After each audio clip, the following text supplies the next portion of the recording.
All right, with that, I guess we're going to get started. I got everything going. It's the Weird, Fat, and Sober podcast. I'm joined by my friends Travis and Dom. What's up, my dudes? Well, hello. Hello. Hello. So I have some goofy shit that I've been saving to bring on the podcast. I haven't had any guests yet, but so the title of this article is Egyptian Zoo Paints Donkey to Pass It as a Zebra. This is kind of old. It's from like 2008 or something. Is that cultural appropriation, technically? Maybe. I'm not really sure. What the hell? He's stealing zebra culture? I could see that. Horses are canceled. Horses are canceled. Why a donkey? I don't know, because it's cheap. But, I mean, it's Egypt. Do they not have access to literally any other kind of animal? I guess so. I don't know. I mean, I guess I could see it. But I feel like as soon as it makes any noise, you're like, that's not a zebra. Right. Yeah. Also, I mean, painting a camel would be less believable. So. Yeah. Why do they need a zebra? Did they lose the original one? I don't That's know, my but here's big the question. picture. I was trying to screen capture it for the video feed, but... Yeah, no, that's a fucking donkey.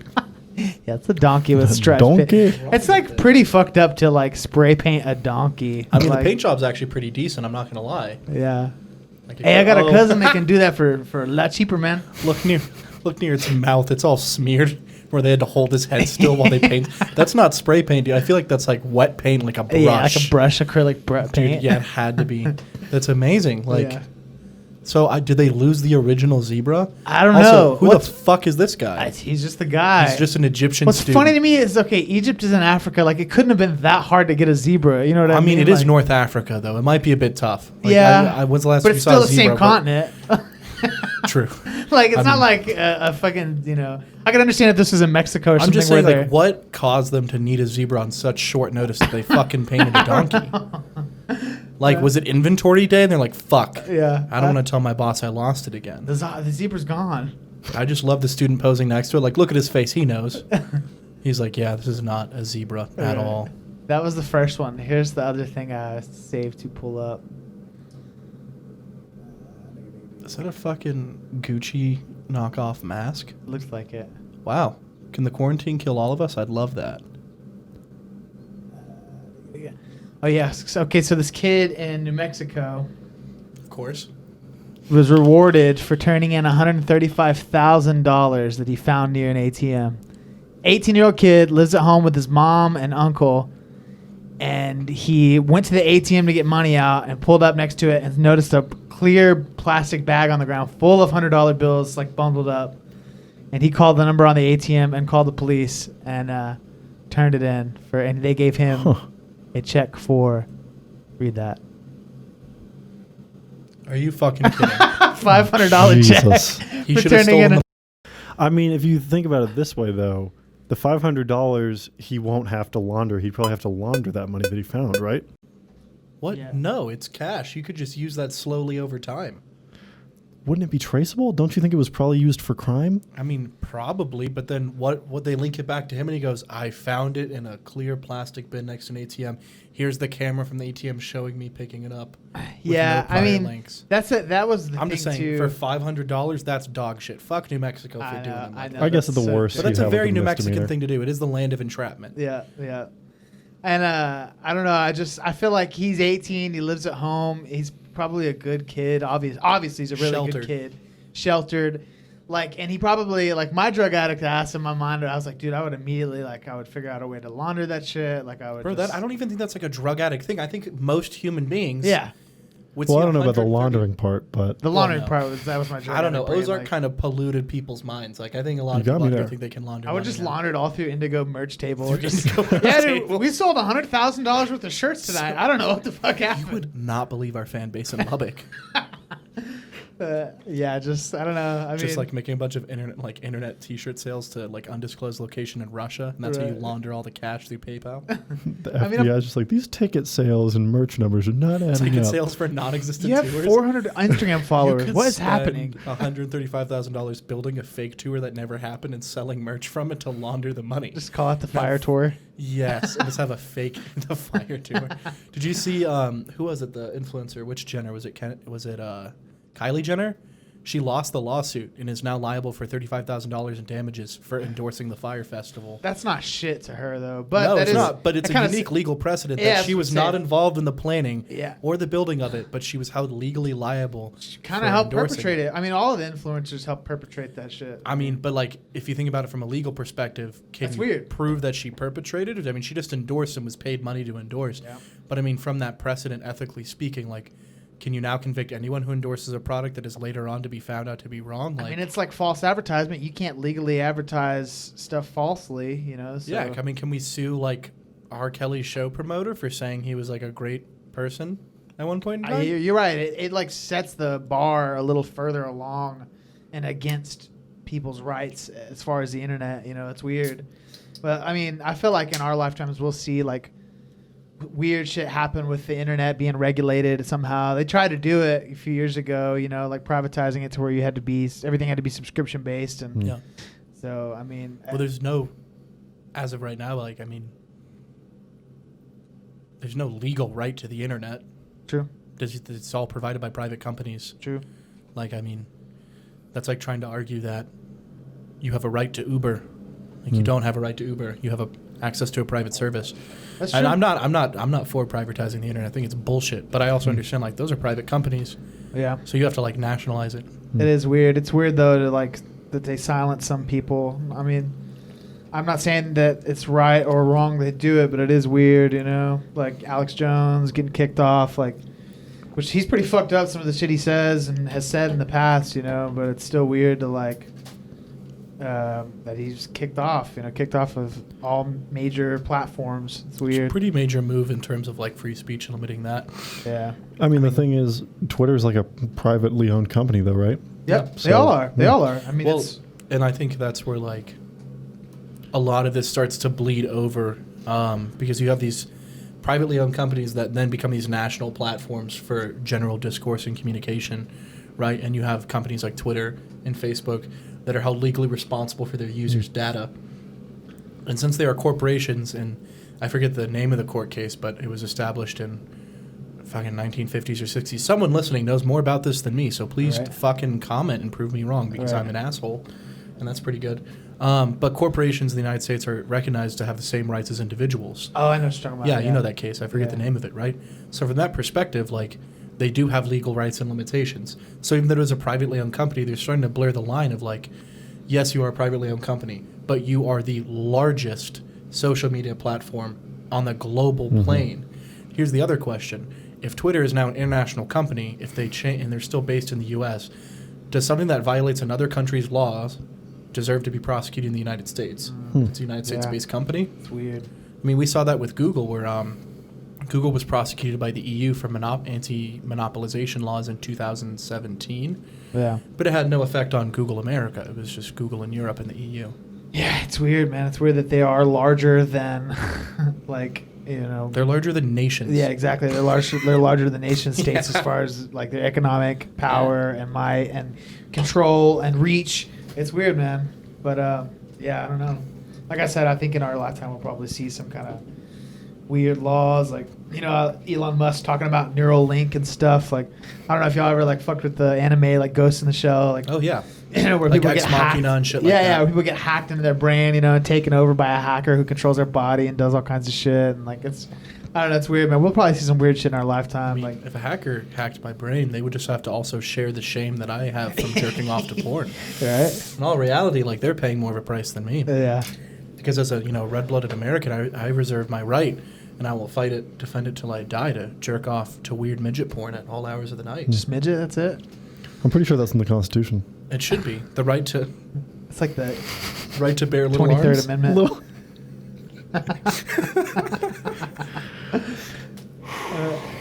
There was, I think there was one other thing. Can I just say that I'm a little disappointed in myself that it took me watching the TV show Dave on Hulu to learn what milking porn was? Oh, that's How did I not know milking that? porn? I didn't was? really know about that either. Wait, do you mean is it milking or like where they're laying face down on the table? milking? Yeah. It's milking. like it has a glory hole in a table, and You didn't know about milking porn? the person gets underneath it, and Oh, it's you know, yeah. fantastic. It's the most inhuman experience. You sound Therefore, like you peak got them. first hand. What? Yeah. It's just next level genital worship. Shots of- Yeah.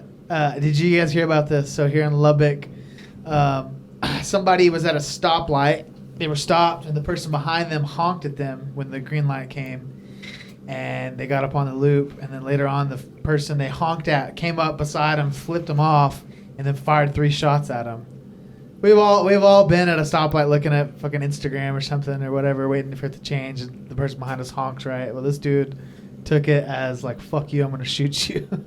I don't know if they've caught the guy, but...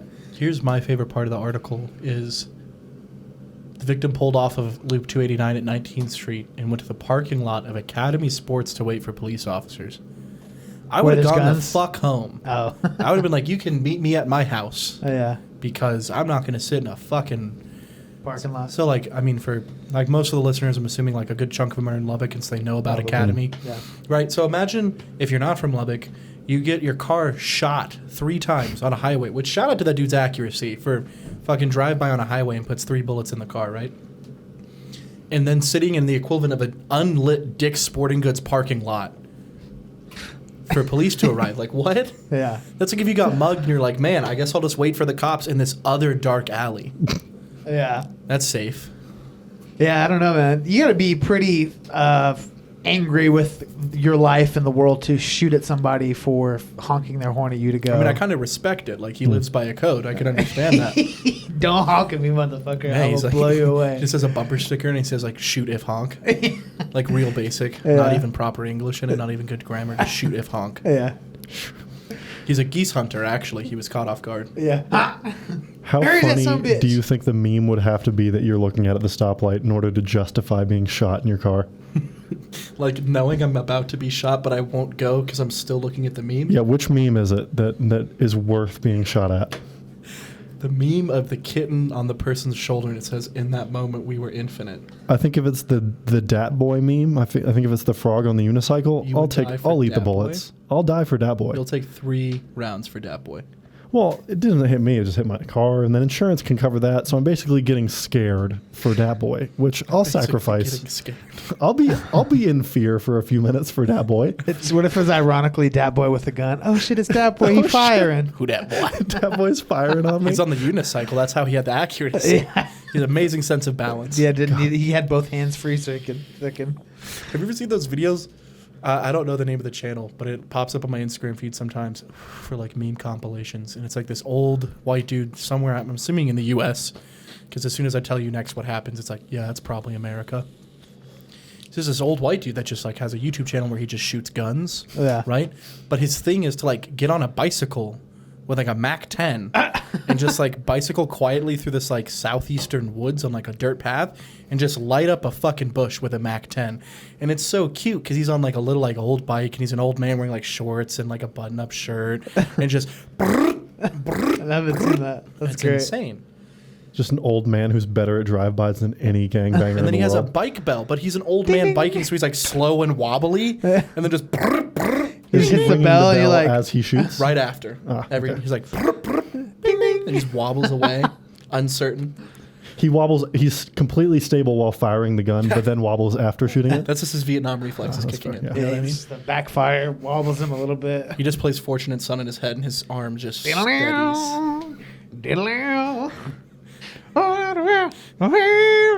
That might be one of your favorite songs, I think, Dom. It's my favorite use. One of my favorite uses of songs in movies for sure. It's iconic. That is iconic. That and then what was it?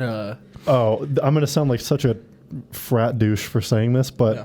the closing scene of Fight Club when they start playing "Where Is My Mind." Oh, it's Is that a frat Rolling douche Surprise. thing? I feel like that's every frat boy's favorite movie is Fight Club. So like Really? I can't. You know. I feel like frat dudes No. wouldn't get that movie. Literally You know every- what They I mean? wouldn't get it, but they'd be like, "Oh, Brad Pitt threw hands in this movie, though. It's sick. I mean, it's my that's favorite." true, but I think like, no, dude, every frat boy's favorite movie by law, Is Wolf of Wall Street? no, that's up there. Animal House with John Belushi. Okay, yeah, that's fair. Yeah, It's that's literally where the entire culture came from. true. Right.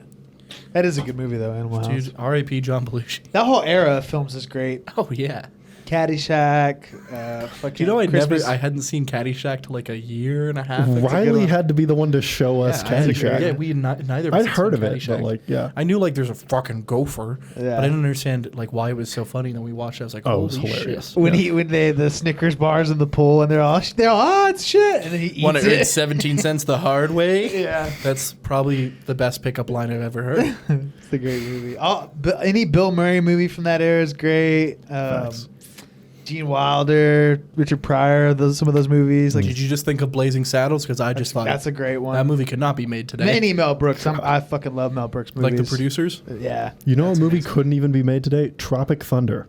Oh, Yeah. for sure. Oh, yeah. Did you see the canceled movement on RDJ on Dude, Twitter now? people getting butthurt about it's literally. Well, I don't know. Wait, they're I'm trying not to gonna- cancel him over Tropic Thunder? Yeah. No shit. It's been like 10 years. I know. That's what that's like the reply fire is like, what? It's been 12 years. Yeah.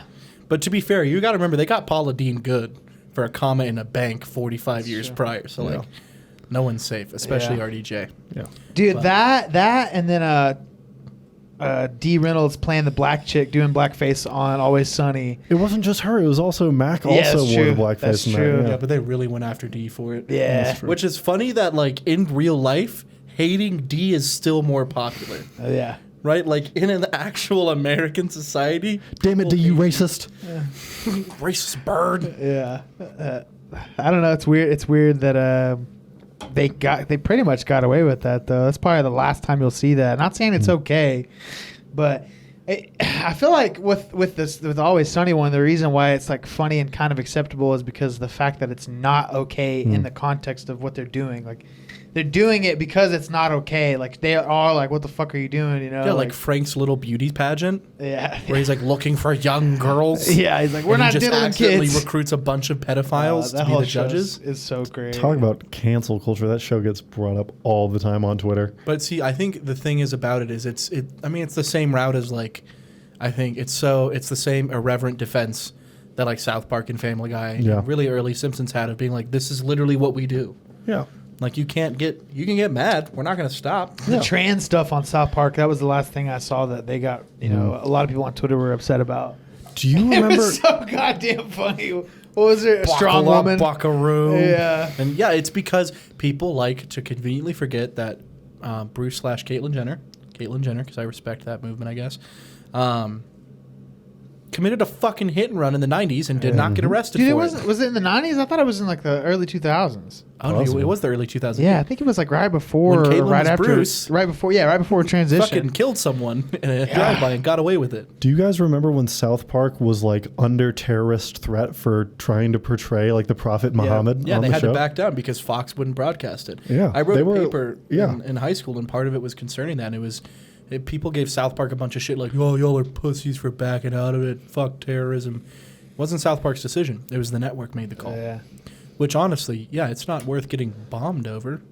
And to be fair, you got to remember, this is the same time period where extremists had bombed a cartoonist office in Oslo or Helsinki. Yeah, I remember That had done a hearing Charlie about that. Hebdo cartoon or whatever. featuring the Yeah. Prophet Muhammad. Yeah. And they fucking bombed it. They Yeah. were real. Yeah. Just like this drive-by shooter. Like, they backed it up. Yeah, And there was no Academy parking lot to hide in after that one. I respect that. You took it full circle. Full That was circle. Full beautiful. circle. Yeah. It's just like masturbation for me. It's joke. You guys ever do that with jokes? Like joke masturbation? Yeah. Well, callback. That's a classic Yeah, this tool is a of- term of everyone comedy. knows, right? No one got uncomfortable hearing that out loud. Like joke masturbation, where you just like get into a joke and a conversation. You're just like, I'm gonna bring it full circle. I'm gonna bring. There's like a peak. You feel it also build. like, Oh, my joke It's is so just good. like coming. It's just so funny. It's just like it. You're like, ha, ha, ha, full circle. That's me and my bandmates were like that. Like on our tour, we kept like somebody started saying me personally, and we said that for the full 8 days, just over and over. Like, me personally, dude. I honestly feel like I could do like. And we just kept saying that. Me personally, dude. Like, I don't know. What was it? You got full circle the other day with the I don't even know her joke. What was it? Oh, I've been trying to get Dom with any word ending in ER, like rubber. I don't even know her. I've been trying to get him with that for 2 years and have failed miserably. And you fucking succeeded one time. oh man, Dude, whenever they like. Oh, it was you were talking about like somehow condoms came up, I think, and I was like, rubber. I don't even know her. I was so angry. Fucking when they flipped the car down on Broadway, just for people listening, if you didn't know, some students from Texas Tech when we went to the championship. Was it last year? Yeah. Last year. Some kids flipped a car down on Broadway, which is where a lot of the college bars are. I was there when it got flipped. Were you there? I didn't know that. I was But 10 feet away from it. My friend, she like posted, and she was like, "Wreck him! Damn near killed him." That damn fucking it. killed me. I said that for like a week afterwards.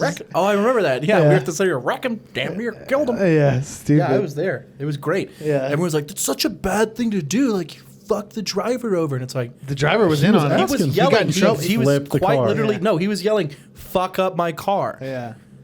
Fuck up my car. He got caught. I think he got charged with insurance fraud because he tried to like Yeah, he play it did. off. Amazing. Like, Yeah, he did. I respect Which, the hustle. in that case, more of an insurance finesse than a fraud. A yeah. finagle, if you will. Finagle. I mean, inciting a riot.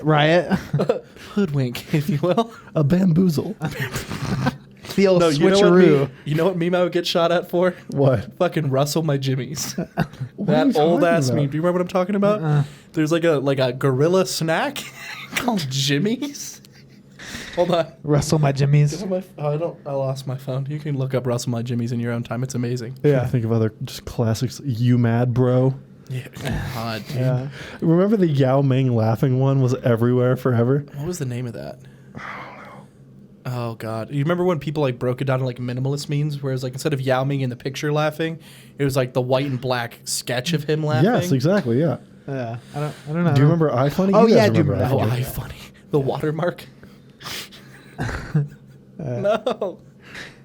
So we were bringing up Charlie Hebdo a while ago, and I kind of wanted to touch on this before we went into it because you hit me up saying you want to do the podcast, and we were going to talk about ego versus higher power. And I kind of want to try this new format, see if people like it, see if it even makes sense. I don't know. It's kind of weird. I tried to do a little research on it, but I thought about trying to go forward and when we'd have a topic like that, ego and higher power and stuff, like looking at different religions' perspectives on the topic of ego. That'd be interesting. And so I pulled up. I have tabs open of I've seen them. what the Quran says about ego, what Buddhism says about ego, what Hinduism says about ego, and what Christianity says about ego. Some of them aren't,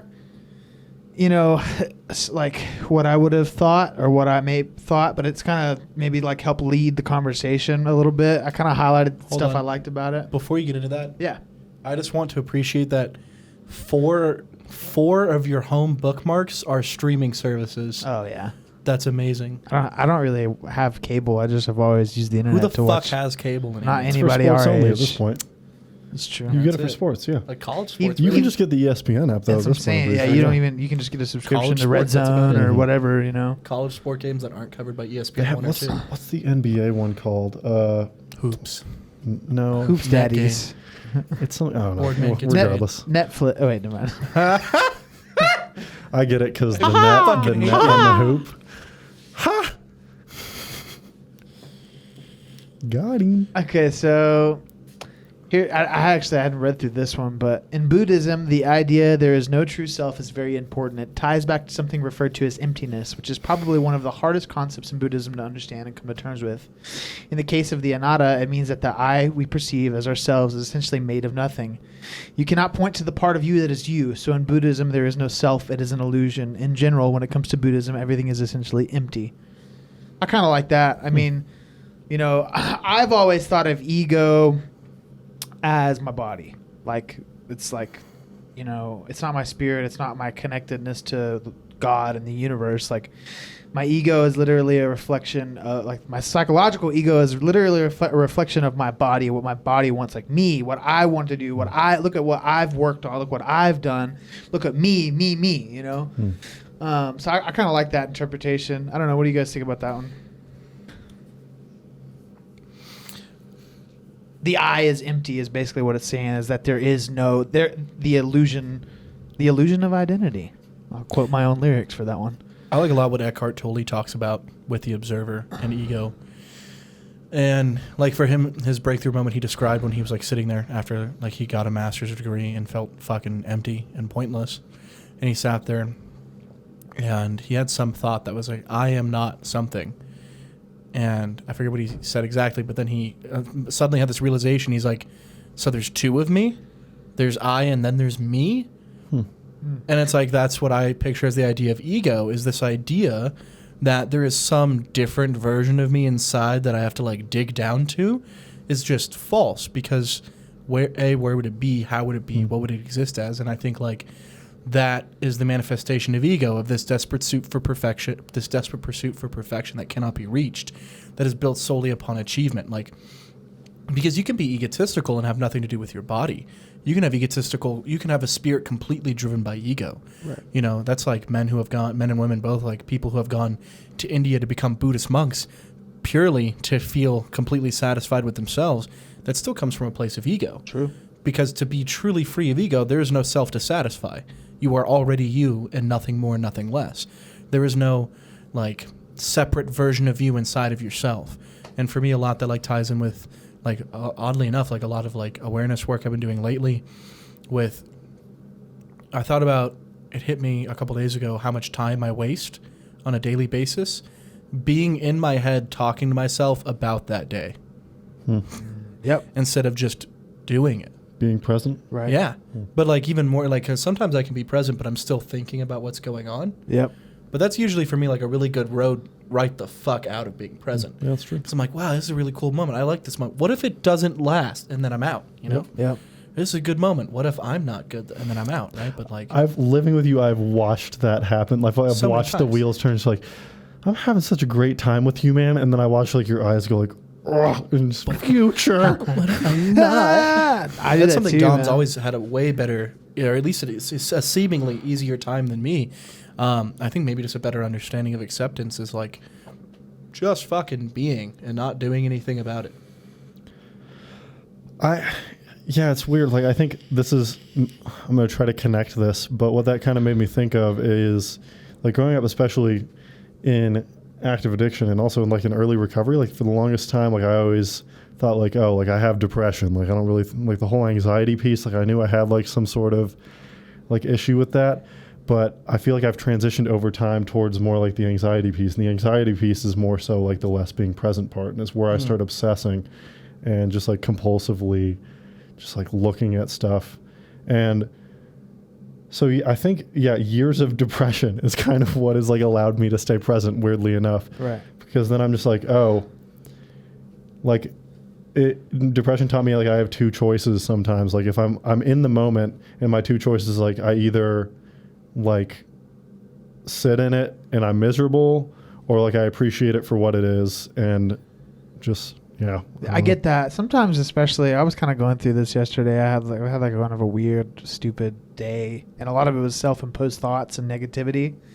And my girlfriend was like trying to cheer me up last night. And I was just like, no, I just wanted to fucking be positive to me right now. I'm so serious. I wanted to wallow in it, like, Yeah. and that's a weird thing too, though, because like you were kind of pointing to, like, you can be present in it, or you can choose to like kind of go through, like, get over it, Mm-hmm. And so I don't know if it's like always terrible to like want to wallow in it, because at least you're being present, kind of, right? But it's like in a negative way, you know what I mean? I think it boils down to like satiation of desire and need. Like, what need am I getting satiated through that? Like, wallowing in a bad feeling satiates the need for self-importance, because how I'm feeling right now in that moment is more important than anything else going on. That's why I wallow in it. Right. Because if it wasn't more important, then I would move on. Yeah. And so for me, like, wallowing satiates that idea that whatever's happening is so important that it's worth not being present. Because I don't think wallowing in a bad feeling is really being present. Yeah. It is being aware, but it's not like when I'm wallowing in a feel, because being present is being willing to move and adapt with the day as it rolls. Yeah. But the definition of wallowing is to remain in place. But like for me, and like, dude, for so long, like I would get tripped up with thinking that like, oh, I'm just being honest with where I'm at. Like, I'm being honest with where I'm at. And that's true. But it was more I was being honest with where I was at instead of being honest with where I'm actually moving to. Yeah. I think a lot of times, like, especially for me, that's where ego comes into play. It was like the opposite of Dom, where like I also grew up with like years of depression, but my way out of it was not really acceptance.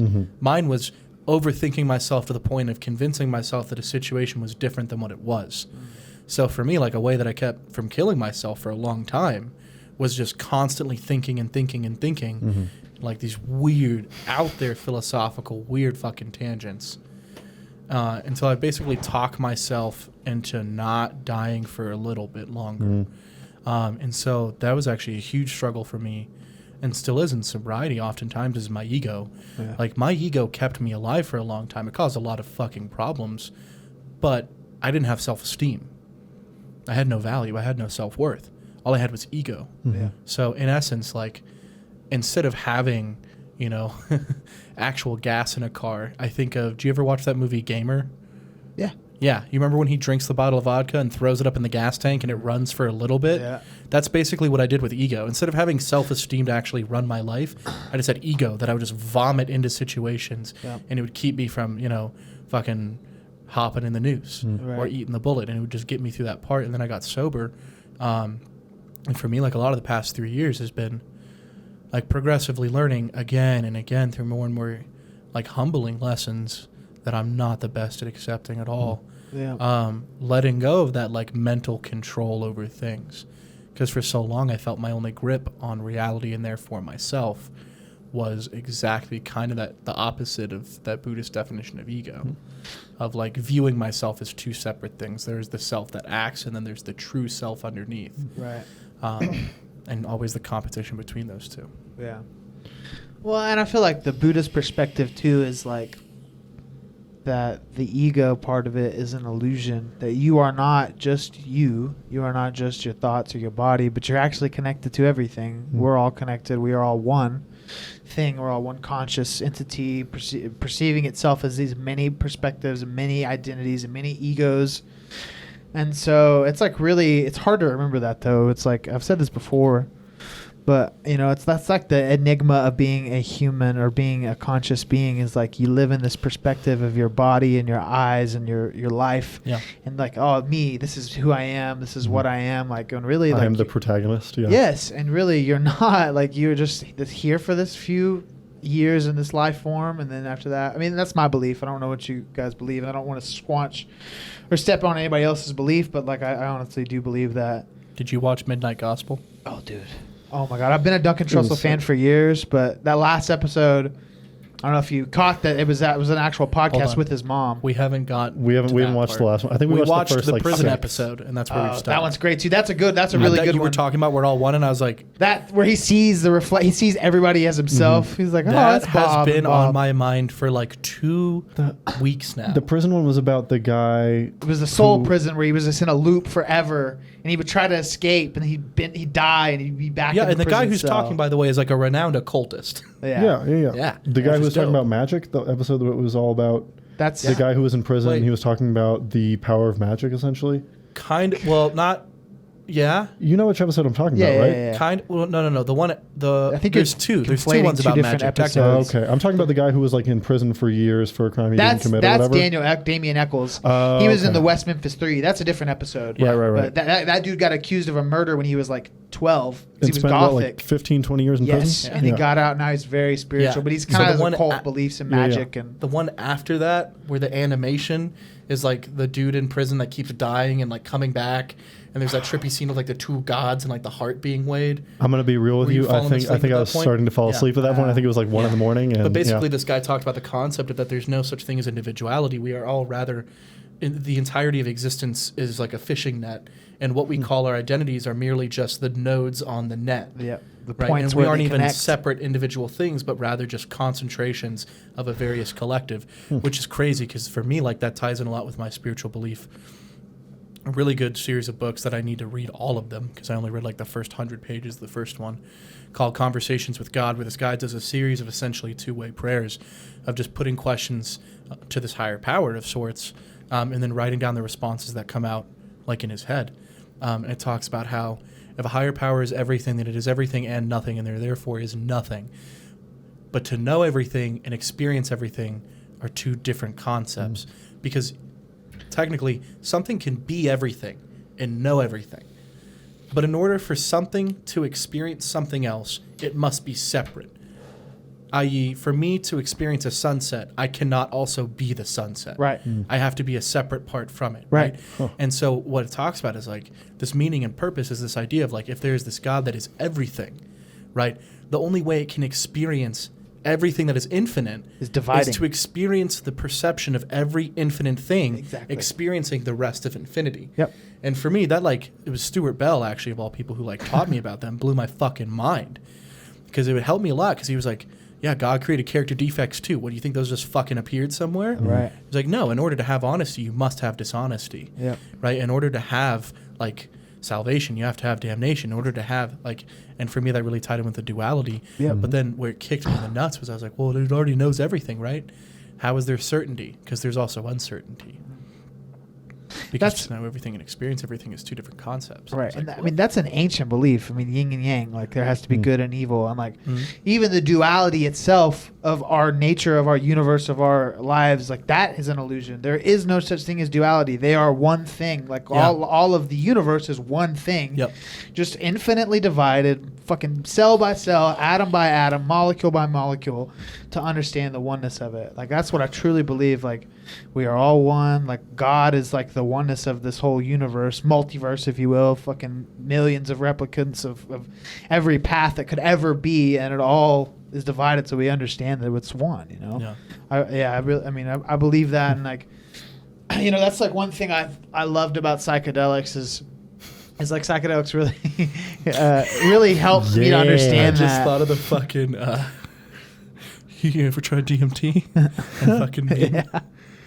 All right, go on, Joe. Yeah, right. I mean, but it really did. I mean, like I don't know if you guys ever experienced ego death during a psychedelic trip, to where you realize like, oh shit, like everything that I think I am, I'm not. Like I'm not just this person. I'm not just this body. Like I'm connected to everything, and it's not even really that I. It's like we, us, this, all of it. Like I don't know. It's just I never really. All my time growing up in church and growing up in a really spiritual household, I still didn't. That was like something we talked about, how God is omniscient and omnipresent, and He's within all of us and within everything. But like, I never fully felt that until psychedelics. You know what I mean? I don't know if y'all had that experience. When I took psychedelics, all I was thinking is, dear God, please make this stop. I want to be okay again. Oddly enough, I never did psychedelics. For Yeah. me, I guess you could call it a form of ego death. I don't know. Maybe I've never experienced that. It's entirely possible. But for me, like honestly, suicidal depression brought its own form of ego death. Like Yeah. reaching an ultimately powerless bottom, not even like addiction bottom, but just like Yeah. that suicidal bottom where it's like, yeah, no, I am nothing. No, I get And that. not just like the self-pity, like I'm nothing, but like the existential realization of like, I don't have inherent meaning separate from anything else. Yeah. You know, and so at that time it was more nihilistic, like fuck existence. Well, I feel like that's actually a common thing I've heard about, is that people that actually go through and commit suicide at the very end, before they kill themselves, they reach this place of like peace, to where they're like, oh, It's acceptance. It's acceptance. Yeah, they're like, Mhm. I'm gonna die tomorrow. Yeah. It's all okay.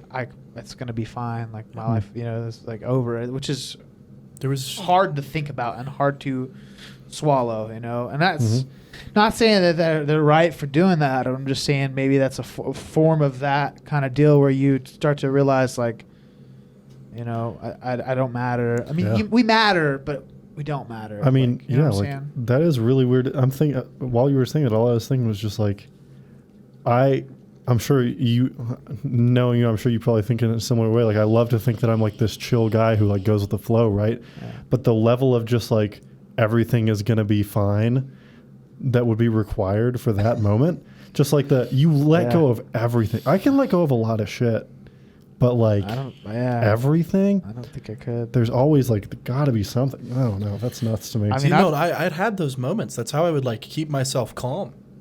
Yeah. Like during really bad shit in my life, is I remember one time I got in trouble with a bunch of shit from school, and like it was stuff and like lying that had been building up for months, and I was in high school, and my mom just like snapped on me, you know, and she'd lost her cool, and just started screaming, and like I just shut down completely, and Ooh, how dare you, wow, sir? party foul. I'm about to turn on. It was my your do girlfriend, not wasn't it? disturb. No, it was my other girlfriend, Duffy. The real son one. of a bitch. Chug it. No, I'm just kidding.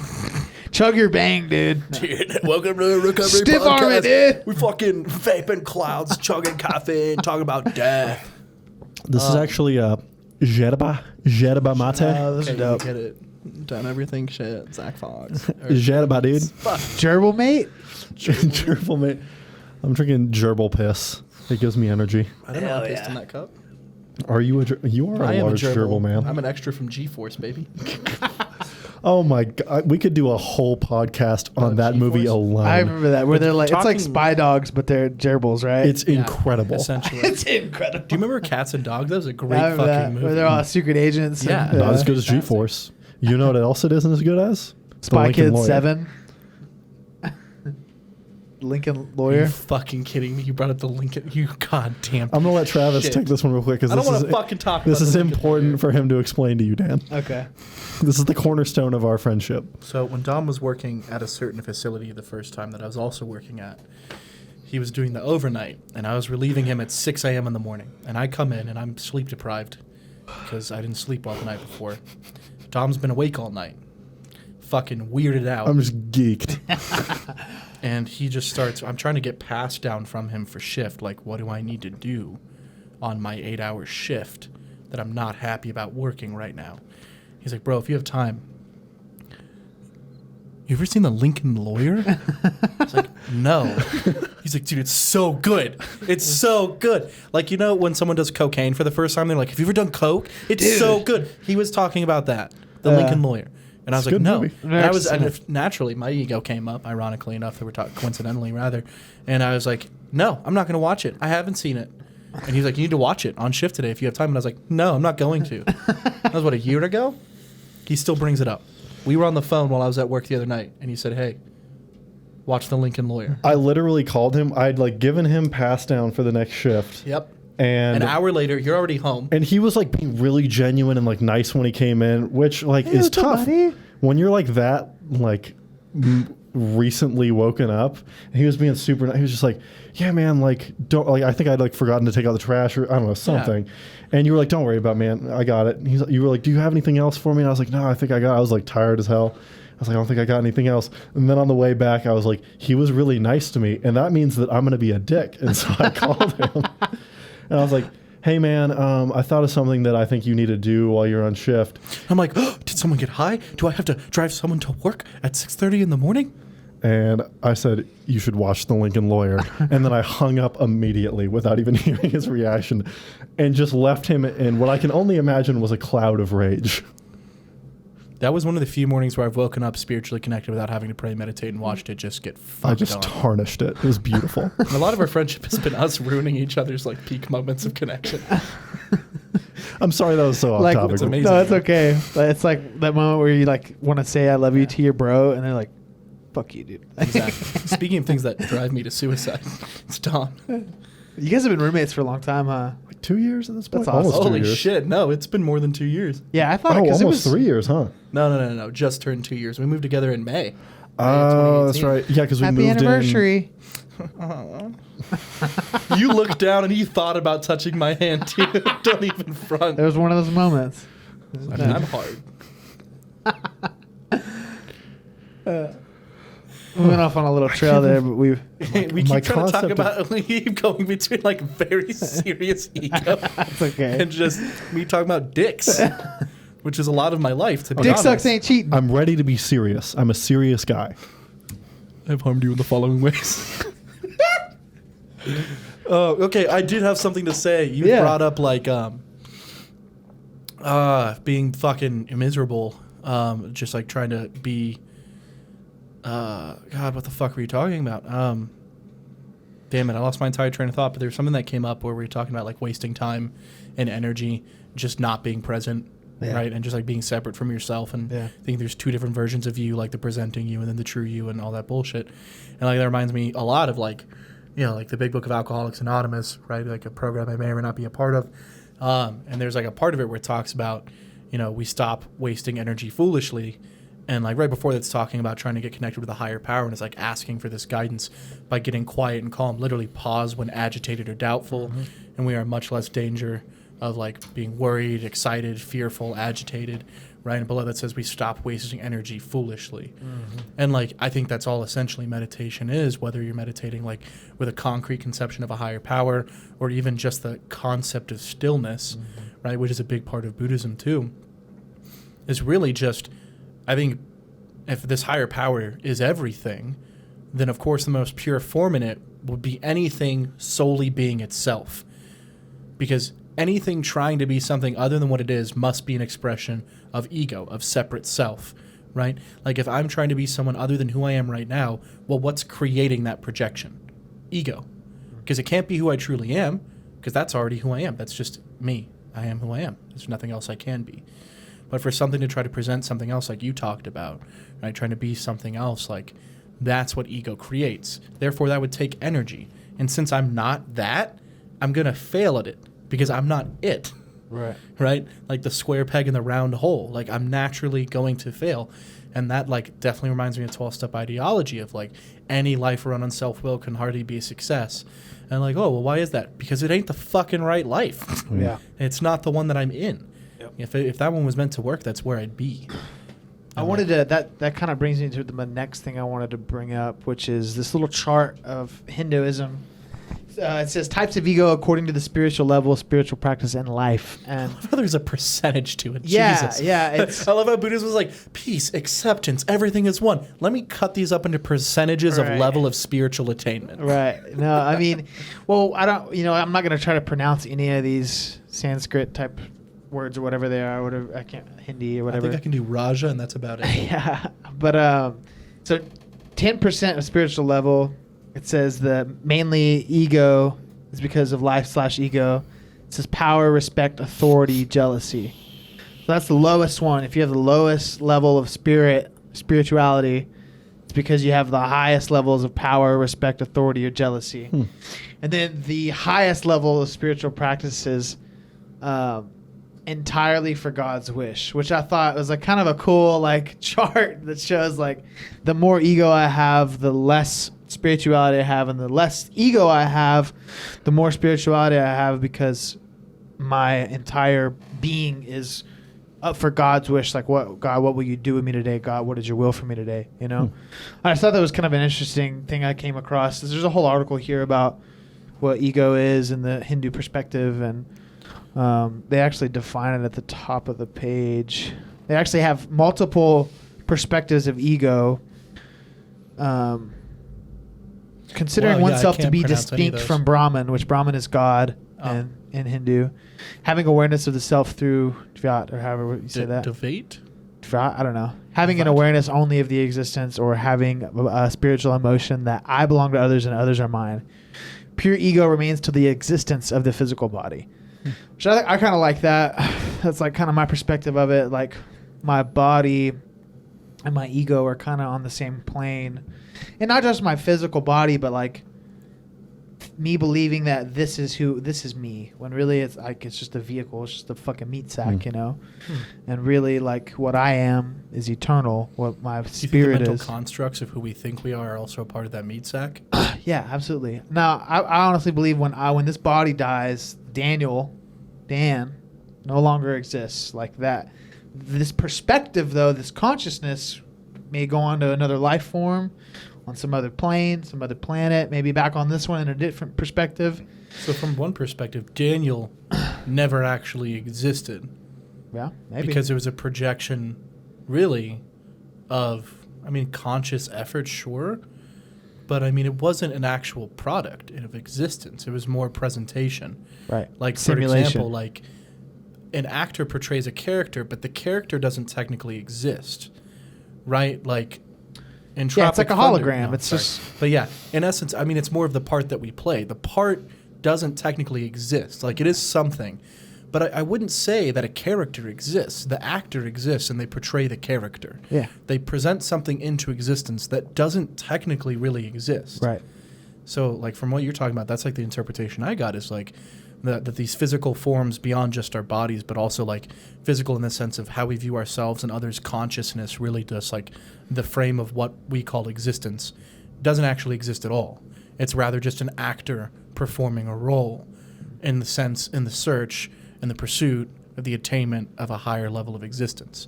Like, and from that logic, I think that ego is then therefore a necessary part of the soul, because the downfalls of ego, improper manifestations, the pollution, right? The like whatever people talk about in spiritual attainment.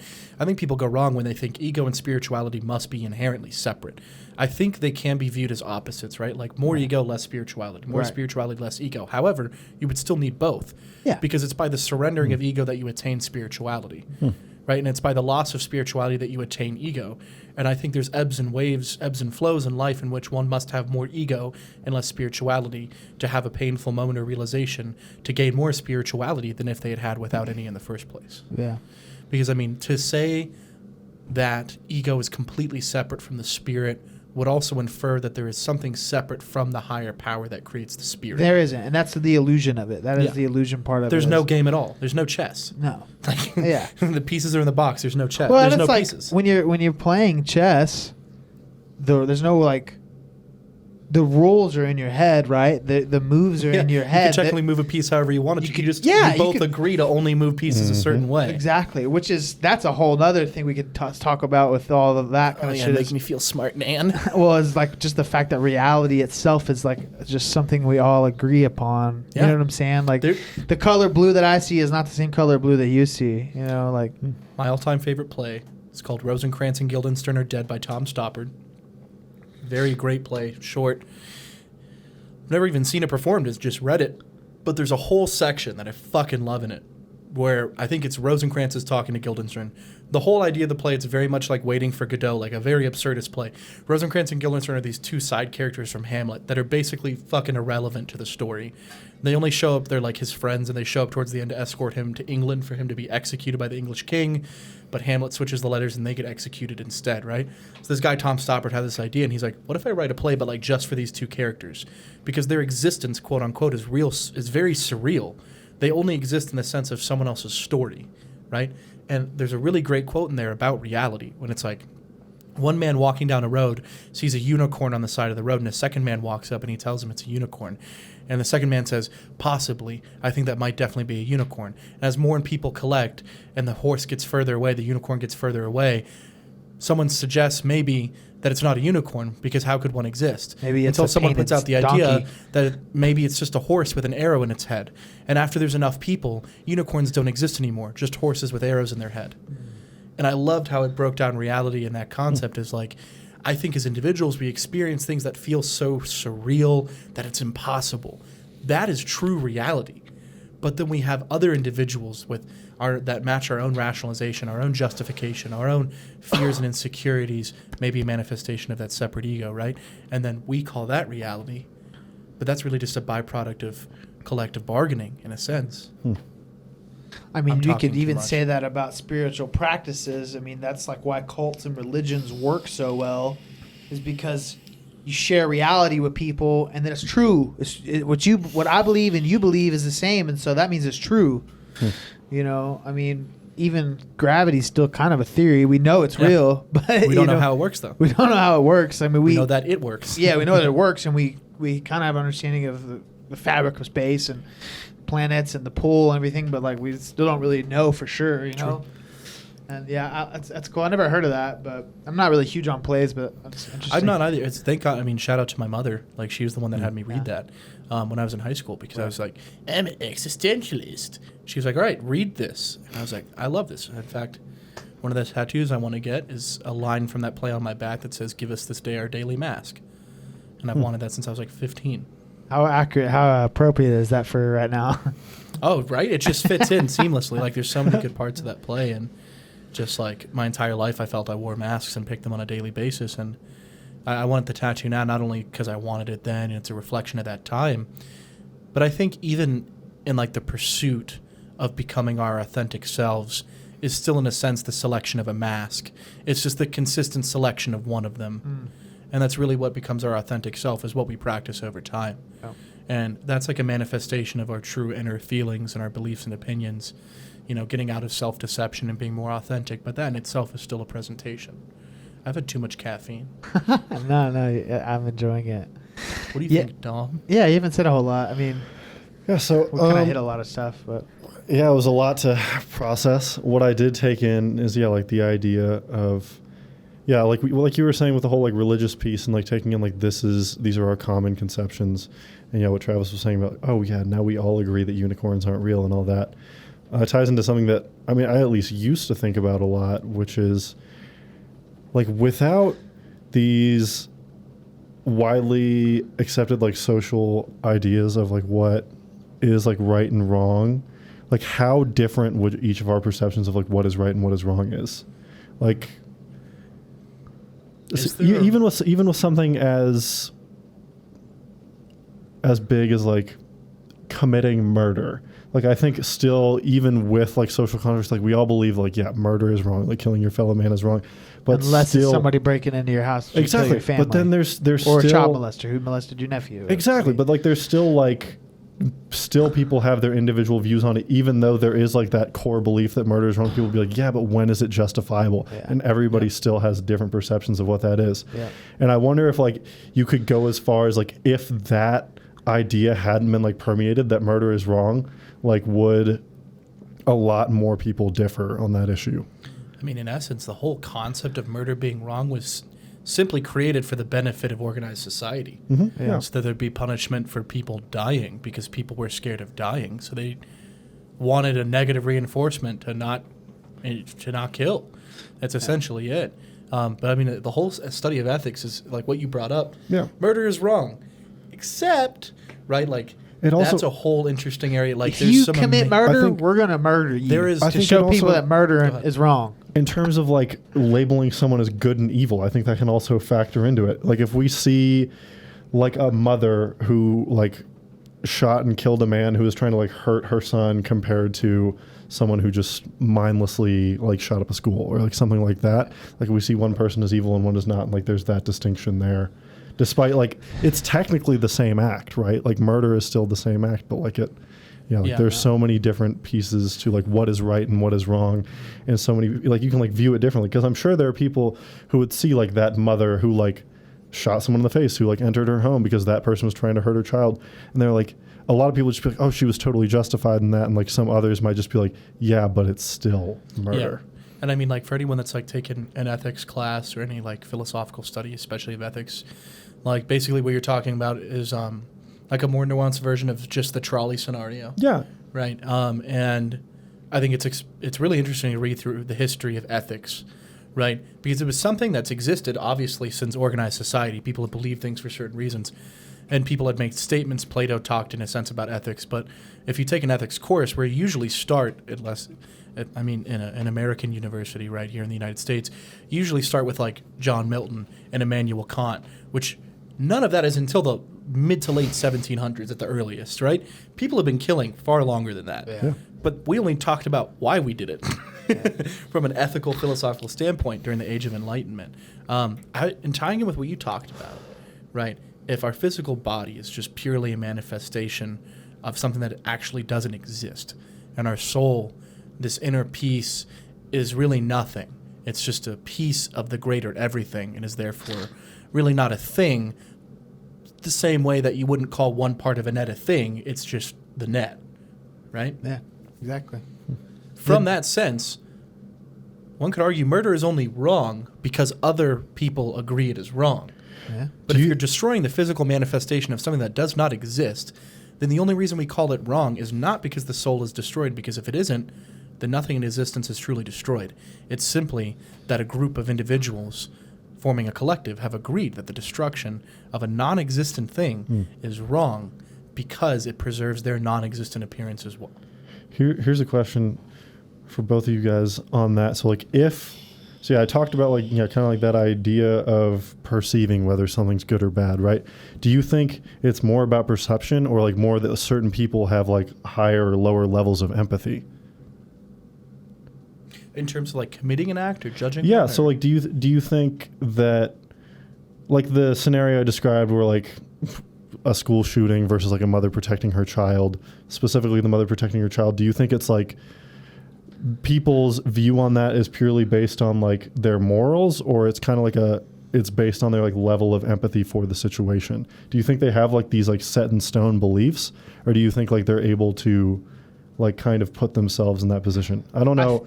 I think that makes the a lot of level sense. of being able to put yourself in that position depends on, like, okay, let's say like a school shooting happens and it's like kids, like, and I don't have kids. I probably don't feel that the same way as somebody who has a kid who would have been the same age as one of the kids that got shot is. You know what I mean? So it's like maybe the whole empathy part of it is all relative to our own perspective and our own like ability to see that for ourselves. You know what I mean? Like, you can only relate in so much, and that is kind of increases or decreases your level of empathy for a situation, because oftentimes like I mean, we see this all the time. We see it right now in our society, like, and I'm probably even guilty of this a little bit. Like, I haven't, I mean, some people aren't really taking the whole pandemic thing as serious because they don't have, me too. I should be. I was at first. You know, I was washing my groceries, wearing a mask everywhere, and I've kind of chilled out on it, which is not saying is right or wrong. I don't really know. I just kind of stopped caring. But I know I would feel differently if somebody I cared about got it, got sick and died. But I don't know anybody that's got it yet, so it's like I don't feel that in my being. Like, I mean, shit, man. Like, camera stopped recording. I'm still here, sitting here, not 6 feet apart from the two of you, and I just had I like, hugged both of you when you got here. Yeah, I mean, I had like a member of my family like just get diagnosed. She's asymptomatic, luckily, but like, my grandmother, like, she just did I not tell you about that? No, you fucking tell me that. Oh, my bad. Yeah, she tested positive, but like she's for AIDS. Yeah, actually, space AIDS. It's so she tested Space AIDS. Space AIDS, but she she tested positive for COVID-19, but she's basically asymptomatic other than like some fatigue. It's that Bolivian blood. It's keeping her safe. That's literally what I told my parents. Like, I was talking to them, I was like, how much do you think that has to do with the fact that she was raised in the mountains, didn't eat like fast food, and watch TV all day? She was probably also exposed to a lot of fucking diseases in those mountains and built up an immunity from a young age. It's the quinoa, too. The quinoa saved her. I mean, dude, that's the thing is, like, nobody's talking about, and like our government and CDC aren't talking about, like, they're not telling us like, oh yeah, you should do this to strengthen your immune system. Like, they're just like telling us everything else but that. And that's all I've purposely been exercising and eating a lot healthier since this whole thing worked out. Cause it's like, I don't think the masks do shit. I don't really even think, I wash my hands, but I don't even really know if washing your groceries does shit. But like, I know that we have a strong immune system, and like vitamins and vegetables and healthy, nutritious food definitely helps that. And so that's what I've been doing. My understanding of the whole mask thing, sorry if I cut off the end of your thought, but my understanding of the whole mask thing, based on what I've been told, is that it's less so about like preventing you from contracting anything and more so like preventing like you spreading. Yeah, because if you're that cartoon, is that what? Huh? Is that what explained it to you? Because the cartoon is what explained it to me. What cartoon? Justifying masks, and it was like, if you and someone else are standing there naked and they pee on you, all the pee is going to get all over you. If you're wearing pants, maybe only some of their pee is really going to get on you. If they're wearing pants, none of their pee is going to get on you. And that's why we wear masks. It's not necessarily for your protection, but like, yes, because stuff can get through the masks into you. Unless you're hugging and you're wearing, you'd have to be like hugging and wearing pants for it to get on. If one of you is wearing pants. No, I'm saying, listen to this. Hear me out. So say pantsless hugs for everybody. So if we are nude, right? Yeah, we are right now. And your dick is in my ass. There's a camera. They know. Don't lie to the listeners. It's just an illusion. Our souls are naked. Okay, but pants are an illusion. All right. So we're both in the nude, right? I pee on you. It gets on you. If I'm wearing pants and I have to pee and I pee, it only gets on me. That's what I said. If I'm nude and you're wearing pants. And you pee on me. Then you still get pee on you. But not as much as if I was nude. Because How thick are the pants? Jeans. Corduroys are the only option here. Loose sweatpants. Corduroys? Yeah. You have to be wearing rain pants or corduroys. Vinyl tight pants. You're wearing leather pants. I'm wearing an actual Denny's floor on my waist. I lost my train of thought and have nothing. What the fuck is up, Denny's? How the fuck do we get from this? I have nothing knowledgeable to contribute. No. I like how Job's like, is there good and evil? Is there right and wrong? And he goes, haha, piss on your face. We love it.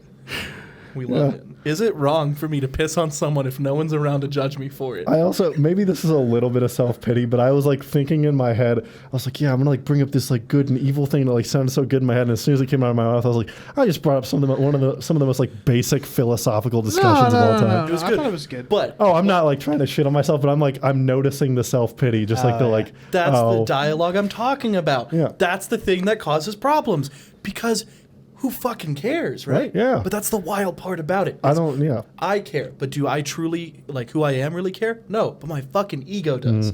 And then it makes all of these problems through that dialogue that I are don't sound unnecessary. smart enough. I don't know about you guys, but like that's one thing in recovery. I don't really. It takes a lot to offend me. Like I don't really get offended. Like I get offended pretty the easily. only thing I get offended I've witnessed about is if you were to tell me like, oh yeah, recovery is bullshit, and you didn't actually do anything. You just don't do drugs now. Like that would be the only thing I. I've witnessed that on Facebook. I've seen you deal with that on Facebook. Yeah, We get it, you're sober. Yeah, I mean, that hurts me because it's like, it shouldn't like it doesn't really matter what somebody else thinks of me. Like I don't.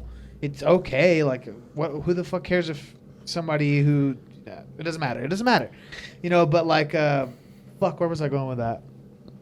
Can I say something real quick? Yeah, please. I've lost my train of thought. Like it's funny to me that you bring that up because like when it comes up now and someone like denies the existence of the disease of addiction, like it doesn't even piss me off anymore. I'm just like, do you realize how far we've come and like what a common conception it is that addiction is a disease? Yeah, and it's like, actually scientific fact now. You're denying you're denying I guess not the DSM. Is it in the DSM yet? As a It's disease? in the DSM. Yeah, it's in the been in the DSM. DSM. Alcoholism was introduced to the DSM in 1954. Is so it's drug the same addiction thing. as Thanks, well? ADRS 2310. It was substance use disorder is what it was Okay. reclassified as in the DSM-3 in the 19. So whenever the fuck- addiction is technically not substance. No, addiction is not. It's substance use disorder. okay. Yeah. It's technically a behavioral addiction because it's a behavior abusing a substance. Yeah. Which is really interesting. I don't fucking care when people talk about recovery. You want to be completely honest. Like when people talk about how do I put it? I'm more offended if someone else in recovery says I'm not doing anything than if a normie did. A filthy normie. It's like, whatever. Yeah. I don't know. I chalk it up to like, okay, that's fine. Oh, I know where I was going with that. There you so go. I was saying that that's the one thing that I do have that I do get offended about. That's the one thing that I'm like prideful about. I don't know if you guys feel that, but like I am proud of myself for the first time, and sometimes I conflate that with my ego being like, yeah, look at me, I'm 3 years sober. You know what I mean? Like, Oh, yeah. Do you guys feel that way? Like, I mean, I know like in recovery communities, like heroin addicts are kind of like the jocks of recovery because we're all like, bro, did you even use a needle? You know what I mean? And like I've been like that before. Like I literally like Fucking shoving pothead addicts into lockers head first. yeah, fuck Giving you, wedgies nerd. to the bar tards. You did Xanax? Bar heads, sorry. But that's okay. You didn't say The the R PC word. police are coming for you. Cancel Travis. But Cap and goods, more like cancel goods. I'm Capping sorry. about being respectful. Oh God. I'm just out here trying to respect women and watch midget porn, okay? honestly, bro, respect women. Best part is I'm not even into midget porn, but just mentioning it this many times is going to create the perception that I am. Yeah. And I'm going to enjoy that in public. Did you see the tweet that said the only thing I hate more than misogyny is women? By the way, do you know we have a client that listens to this podcast? Oh, Really? fun. Listen to all of this? Great. That's why I keep bringing up midget porn. I'm excited to clock in. Oh yeah. It's the one who comes in early in the morning to talk Go about do your everything. chore. You were on trash last night. You fucking anyone? There's Marcus has a new sponsee too that listens to this podcast. Shout out to that guy. I don't know your name, but you live in Dumas, and we're Hell glad yeah. you're listening. I know he's sponsoring again. Fuck yeah, that's Yeah, awesome. I know. I need to take a fucking note. Hot take. Let's talk about ego and sponsorship. That's a fun That's a good fucking topic. I was meeting with a sponsee today. He was like, man, like I worked with these two guys and they both just kind of fucked off. And I was like wondering like what I did wrong, like if I could have said something different. And it was nice because like I fucking struggled with that a lot in early sobriety. No, Dan knew me better then. I was self-righteous as shit. One time I offered a man spiritual advice instead of gas money. So that's how cool I thought I was. That man was Drew Middleton. Drew Middleton, the one and the only. Yeah, bro, you were on one in early recovery, which I don't hold. I didn't hold it against you, but you were just on fire, you know. But you definitely let it like. And I'm not talking I was on shit. fire, and I was quick to tell anyone who wasn't. In my bro, opinion, this is what you need to do. Dude, like, God's everything. Humility is so important. Call your fucking sponsor. Let me tell you. Let me be your spot. Let me tell you everything about God. I'm God. I mean, we couldn't even talk about like what to eat, and Travis was like, "Dude, we need to God go to wants a us to meeting. eat We need Wendy's." It was awesome though. I really respect that, and like it's. I look up to you for that because you were so on fire. It's like almost too much. Dude, you know what's like kind of weird about that too? What? So all ego.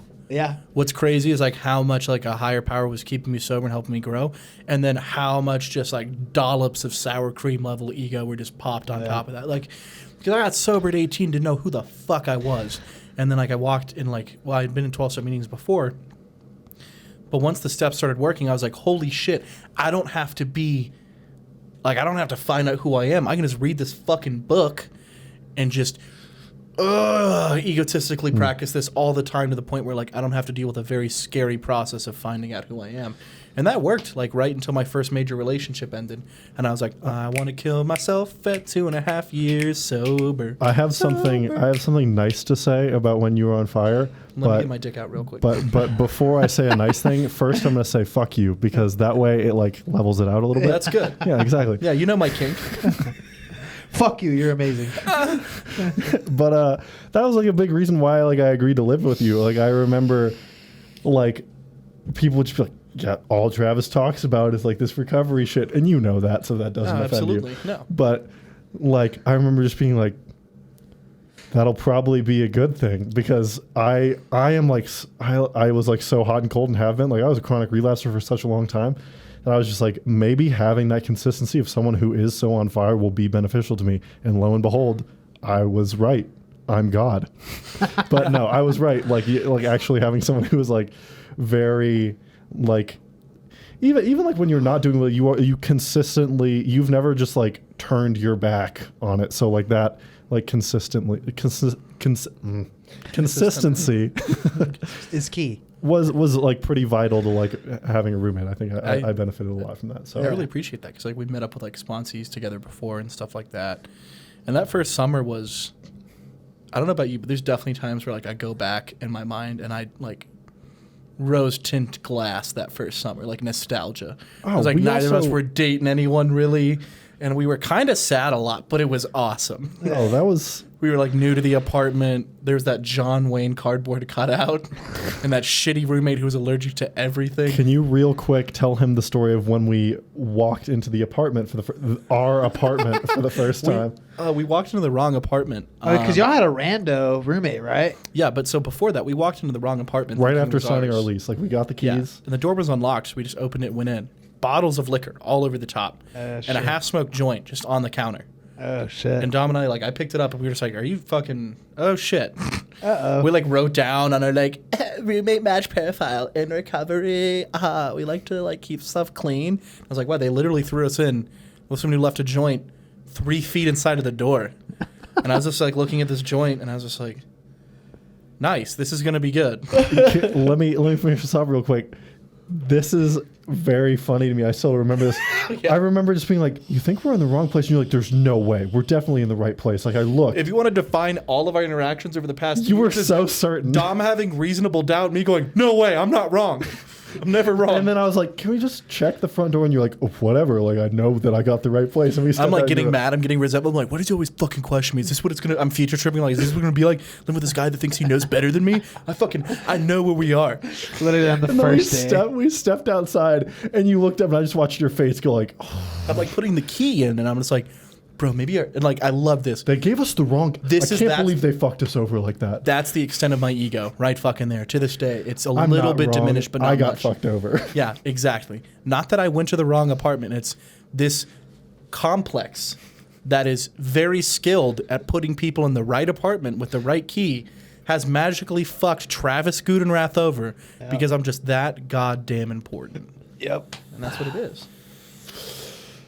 And honestly, if you look at our society and our politics and like a lot of our pop it out afterwards because a lot of our issues, that's a big deal. Is like me, I'm important. What I want, what I think, my vote. vote selfishly kind of thing. Yeah, I mean, I don't know. I mean, not to like get political, but and means. both sides are guilty of this. Like liberal people and conservative people, of thinking that they're absolutely right and the other person is evil, and it's like all ego. It's all about the self. You know, I feel like there's a lot of people in any movement you can look at. There's probably at least a few people or a good portion of movements who their whole incentive is like their own self-interest. You know what I mean? That's just people in general, right? I think people just use political movements as masks for their own ego. For sure. Left, right, doesn't really matter. For sure. I mean, that's everything, though. I mean, not even just political movements, but it's much easier to find a sense of purpose and identity in a mass group of people than on your own. Yeah. And like that's just from my experience of like getting into a 12-step program and being like, this is who I am now. Yeah. Well, and it's I was going to say this earlier. I couldn't figure out a good place to put it, but I feel like our ego is probably it is like a important survival skill. Yeah. When we were tribal, you know what I mean? My ego is like part of my physical sensation of like me and like my fucking needs, like Maslow's hierarchy, where like I need to eat and I need to protect my family and I need, you know what I mean? Like your needs first, like it's like only when all of our needs are met can we really actually think about others and think about like the ego from that perspective. That is the driving force and motivator behind action, right? Like if I were to fully embrace the concept that you discussed of that I am truly nothing and a mere soul that will pass into another vehicle at some point, then I would not eat. I would not reproduce. I would not defecate. I would not get a job. I would not do anything. There would be no motivation. Because why? What would be the point? Like, if it's a vehicle and merely a vehicle and nothing else with no driving factor, then why complete any task? Why experience anything? And I think, like, that goes back a little bit to why I argue, like, there has to be a necessity for some ego. Like, the one thing that I refuse to get down with Buddhism is the belief that there's a complete elimination of the ego. I don't think that's possible, because that would mean that we somehow have the ability to destroy something that was created before we really existed in a way that we knew. Yeah, it goes back to what you were talking about earlier. Like, you have to have one to have the other. Yeah. I absolutely agree. Like, ego is a huge motivator. I mean, like, why would anyone do a podcast? Like, and not ego in a negative sense, but literally ego in the sense of I want to create something from a place of passion and drive. But that does nothing to fulfill, like, this abstract soul. That's purely the construct of Daniel wants to host a podcast because it's something Daniel seeks to do. Dom and Travis called are here. out, bro. Dom and Travis are here because we also have egos that seek to like engage in discussion and learn and grow. But does any of that benefit this abstract soul? No, it purely benefits the construct. Right. Well, even if you're a Buddhist, pursuing enlightenment, isn't that in its even if an egotistical drive? An egotistical drive, and isn't that itself? If I am a soul that will pass on no matter what, then any achievement is a benefit of the construct and not the soul. Right.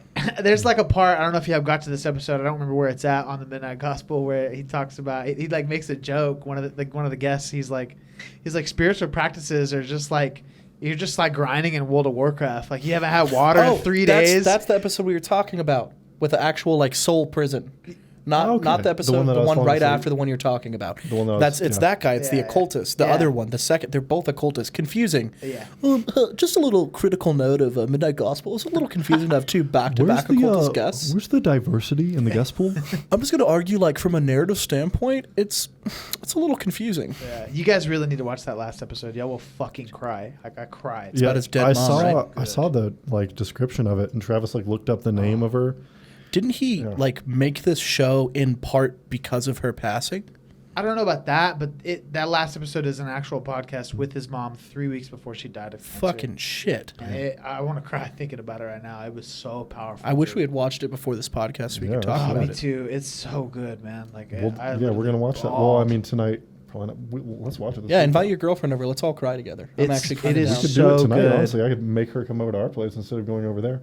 because I've gone over the last few nights and it's time for compromise, aka me manipulating my way. This is how we avoid ego. I'm fearful of codependence. Come over to my place, so I'm not fearful of it anymore. Exactly. Dude, I've done that codependence for is- sure. Woo! I think- that's one thing I have always struggled with. I've Yeah. been single and codependent on friends. It is awful. yeah. Can we Pets? before we move on? You touched on like the idea of like developing like a political identity, and one thing that I'm really curious about, and this I know the typical format is you asking us questions, but I want to hear from both of you guys on like how did you develop your own political identity separate from your parents? Ooh, that's a good one. I mean, Social worker.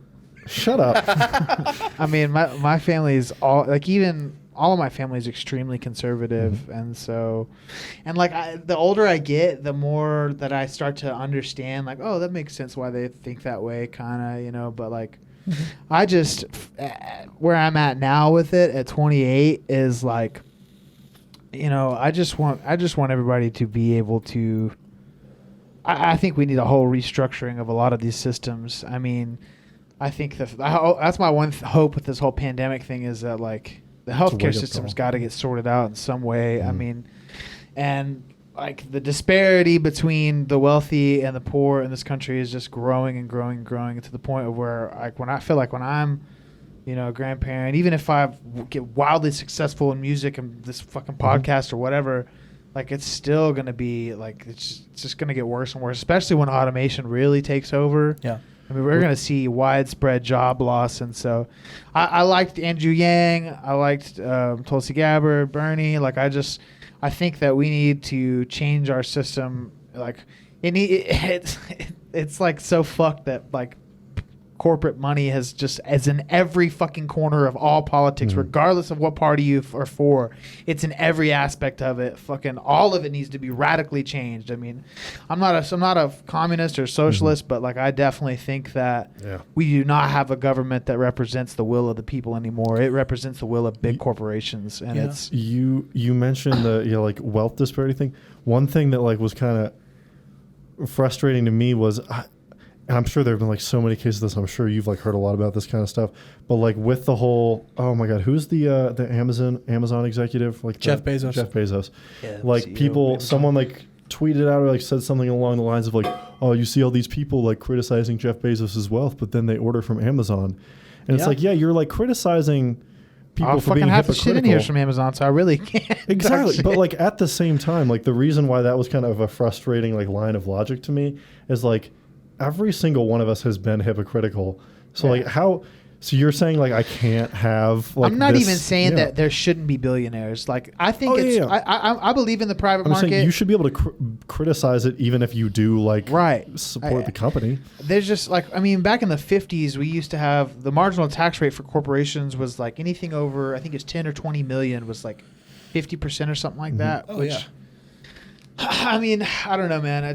There's got to be some line drawn in the sand. Like I don't know. It's so fucking hard because I see both sides of it. Like I do think that, like I don't think anybody should be able to tell you can't make enough money if you are that successful. But at the same time, like, shouldn't you pitch in more? But at the same time, like I don't have that much money. I don't know what that feels like. And if I had $150 billion, I don't know if I'd want to give half of it to the fucking government. Because the government is never efficient in anything it does. And so it's like, I don't know. The government also has no incentive to do good by any individual. It merely has an incentive to do good by a majority. Yeah. And every politician has no incentive to do good by a minority, but rather by the majority. Yeah.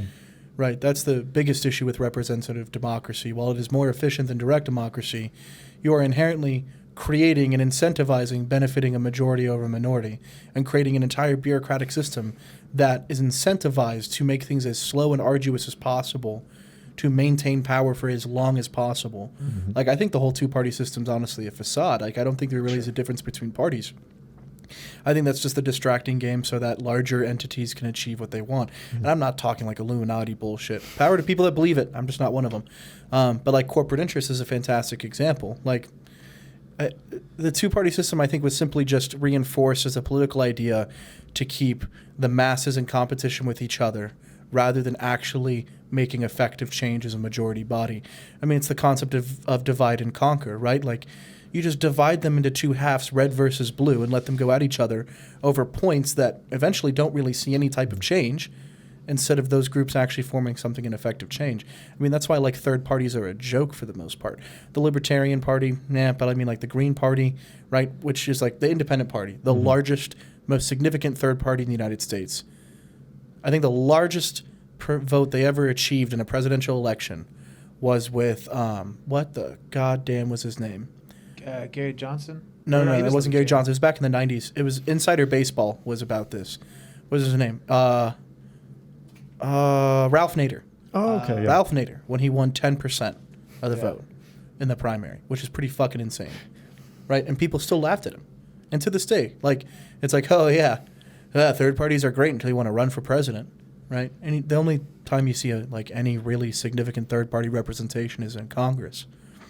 And even then, like, it's still numerically insignificant. Yeah. And people then argue, well, it's based on what people want to vote for. So your Congress should be a direct representation of the people's will, especially the House of Reps, considering there's 535 reps, right? However, if you create an actual meme, the definition of the word meme, like a social idea and concept, not like the joke meme, but like an actual meme, which is like an overarching social concept or idea is what a meme really is, right? And that definition is kind of loose. I could be wrong. But if we use it in that sense, if you create the meme that only one of two parties can win, then you disenfranchise any third party, which means as long as you can maintain that those parties are alternating powers and underneath the surface, not actually really changing much policy between the two, it's better it's in those drastically Republican and Democrats, it's in both of their best interests to alternate power between each other and stay divided than to invite in a third party that could create a change that neither can stop. Yeah, I mean, it's like also like it's like pointing that out is also like they vote for their own salaries, and it's like they're never gonna agree to do anything that's actually gonna help us and get them out of power. I mean, it's an illusion, you know. And in my younger days, before getting sober, I mean, I totally believed in the Illuminati and military-industrial complex. And I'm not saying that stuff isn't true or there isn't some kind of agenda, because there could be. I'm not saying there's not, but it's definitely. And we can tie this back into ego. Yeah. As humans, we are always going to put our self-interests at first. Like even the most spiritual person is going to still struggle to fucking find that, to call the number on that ATM when you find that $135,000 worth of cash. Yeah. You know, like I'm sure a pastor would struggle. I mean, shit. You know, you see, I don't know if y'all have seen the Kenneth Copeland dude, and he bought a private plane and then was quoted saying that he didn't want to ride on public airlines. It was necessary. It was necessary because there was demons on public flights. Oh, no. He said he got a clearer connection to God praying on his knees in the private cabin of his private jet. And for his sermons to be effective, he needed that space at 35,000 feet to be alone close to God. And, you know, I respect the hustle in that. He did not hesitate once in answering that. No. That clip is amazing. Well, dude, I don't know if you've seen the clip where he's, like, casting out COVID-19. He looks so scary, bro. Like, oh, yeah. Those churches are powerful. I want to ask you a quick question, Dan. How do you see any time between, like, your political beliefs and your spiritual beliefs? Like, how those two systems evolve for you as an individual? Wait, say that one more time. Do you see any tie-in between, like, the development of your political beliefs and ideology over time and, like, your spiritual beliefs and ideology over time? Absolutely. I mean, I think... What does that look like? For me, I mean, I think since I've gotten sober and since I've really started to, like, you know, go to school, pursue counseling and stuff and think about the mental health of this country and where we are with everything, I definitely think that if we're never going to solve... I've said this before on this podcast, but we're never going to solve addiction. But I think that if we could legalize all drugs, take the money out of the drug war, put that in mental health and addiction services, and raise funding and you know, treat people's disorders instead of criminalizing them, throwing them in jail, I think a big chunk of our society's problems would go away. A good portion. I'm not saying 60, maybe not 40, maybe even 10 or 20%, but I mean, I think that addiction is like, it's more prevalent than we understand because there's a lot of communities that in disenfranchised communities that have no access to treatment, have no access to, and the black community just continuously gets criminalized for everything they do, and addiction has no fucking race or creed or color. We all experience it. We all have gone through it, but it's a privilege to get treatment. In Addiction doesn't have race or color, but corporate culture definitely does. For sure. And so does money. So yeah, and privilege. It's a privilege to go to treatment. It's a privilege to get sober. I mean, not everybody has that opportunity. We just saw that managed care here in Lubbock got shut down. The only state-funded place that we had. Now, if you don't have insurance, you're fucked. I mean, you go to jail. Maybe you have It's funny that it ties in with Eco because it was shut down because they stole ungodly amounts of money from the state. I'm pretty sure Covenant now, or one of the hospitals has opened like an IOP. Yeah, that's they've got a contract to open a state-funded thing. Mm-hmm. But I mean, I think before getting sober, my political stance was just like purely like classical liberal. You know, and I think I just was like kind of bucking against my parents' belief systems, and I just wanted to be different than my parents, and I wanted, I had gay friends, and I had people that I thought were different, that I think they, should have I've had a gay friend growing up that, that really changed the way I believed about gay marriage and stuff, and like, I don't know. I mean, now I feel like addiction and getting sober and stuff changed the way I think about it all, because it's like I see both sides of the argument, and I see that there is like a lot of positive from both parties and both like ideologies, and I honestly I feel like most people are down the middle, and I'm pretty down the middle on shit. It's interesting, like going through like the big book of Alcoholics Anonymous from like a political idealistic standpoint or ideological standpoint, like looking for like strands of possible political ideology. I mean, it heavily emphasizes altruism, right? Like being of service to your fellow man for the sake of being of service to your fellow man, helping others because they need help with no ulterior motive. At the same time, there's also like a heavy like libertarian emphasis of like you clean your side of the street, like you take care of yourself, like your situation is not anyone else's fault. And I think it's just kind of I don't have a fucking point. That was just an observation. No, yeah, I agree with you. I like both of those things, like self-reliance. Like you need to take care of your shit. You need to work hard and take care of your side of the street. But also, like when somebody's struggling, when somebody you care about close to you is struggling, like it's also your job to be neighborly and take care of each other. And it's like we have forgotten that as a. I don't think we've ever really known that as a world. I mean, I feel that's one thing I do like about the South and Texas and this area is like people are pretty neighborly. Like I mean, in times of like hard times, like people will come together and. I think a major issue too is like. It's a much faster path to gain identity out of conflict than out of resolution. I mean, think about it. Like, it's so much easier to take a side than to reconcile sides in terms of, like, efficiency and time. It's much easier to rally people together against something than for something necessarily. It's much easier. Even, like, you can see this at the smallest social structure. Like, I grew up in a family with, like, an older sister and two parents. And I never got along with my sister better than when we were both mad at one of my parents. And I never got along with my parents better than me and my mom or my dad were both mad at one of the others. It's so much easier to find a sense of identity and cohesion through conflict and through antagonism rather than collectivism, because collectivism is so much harder to achieve, right? For antagonism, you don't need everyone to agree. You just need everyone to at least disagree with one other thing. Whereas collectivism, you need to have everyone agree. Right, to have a common enemy only requires one agreement, but to have a common goal requires multiple agreements. Yeah. No, I agree. I feel like that's just human nature. We're just tribalistic. We just, it's us versus them. Like that's what we've always done. That's probably what we'll always do.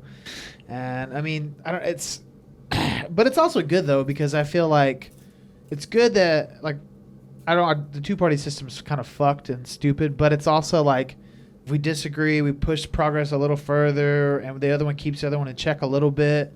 I think the system itself, like, if corporate money would get out of politics, I'm kind of referring back to politics. I know we kind of left that, but if corporate money would get out of politics, the system that's in place, I think, for the most part, is pretty good, pretty solid. I mean, I know a lot of people talk about how, like, the Constitution, when they wrote the Constitution, they couldn't have thought about how the world would be now with technology and the social media and stuff, but I think the building blocks are there for like a good society. Like you know, I had to take a history class this last semester, and it was really interesting to talk about, you know, when they were writing the Constitution and starting this country, they really were like trying to, I mean, besides slavery, they were trying to think about how could they use reasoning to build the best form of government. And I do think that we have the best version thus far, but it doesn't mean doesn't need to get updated and upgraded. Absolutely. You know? I think if you truly have a love for something, then you should seek the improvement of it. Absolutely. You know, like a great artist is not satisfied with their first sculpture. Yeah. Yep. You know. Yeah. You know, it's like we always say in recovery, like if you're not growing, you're dying. Then I heard somebody say the other day, they were like, this is kind of off topic, but they were like, if you're not growing, you're not dying, but if you are always growing, that shit's cancer. There's a really valid point in that. Like, Yeah. if you don't have contentment, you're going to fuck yourself up mentally. True. That's That was a little emotional off sobriety. topic, but, If we had another hour and a half, we could just talk about emotional sobriety. we talked about that last time you were Yeah, here. the roller coaster, baby. Yeah. Check out episode 10. Yeah. Oh, I wanted to. Is it okay if I shout out another podcast? Yeah, dude, of course. Plug There's it. another fucking great recovery podcast I'm in love with Yeah. called Milk and Whiskey Podcast. Milk and whiskey. Yeah, And it's like about off that part in the recovery. Big Book, right, where that guy's like, "Oh, it won't hurt me if Oh, I just yeah. put whiskey in the milk," right? It's these three guys in upstate New York, and their podcast is fucking amazing. Dope. Check And it out. they like, I DM'd them a question like, "How do you deal with spiritual complacency?" Just expecting the dude to like maybe reply with something. He's like, "Oh, we have the guest on tonight, so we'll just ask then." And they like shouted me out on the podcast, Nice, and let's check it they're out. super cool dudes, and they talk about like emotional sobriety, war stories, spirituality, Yeah. Wim Hof breathing technique. I don't know. It's just like a fun listen. It's cool.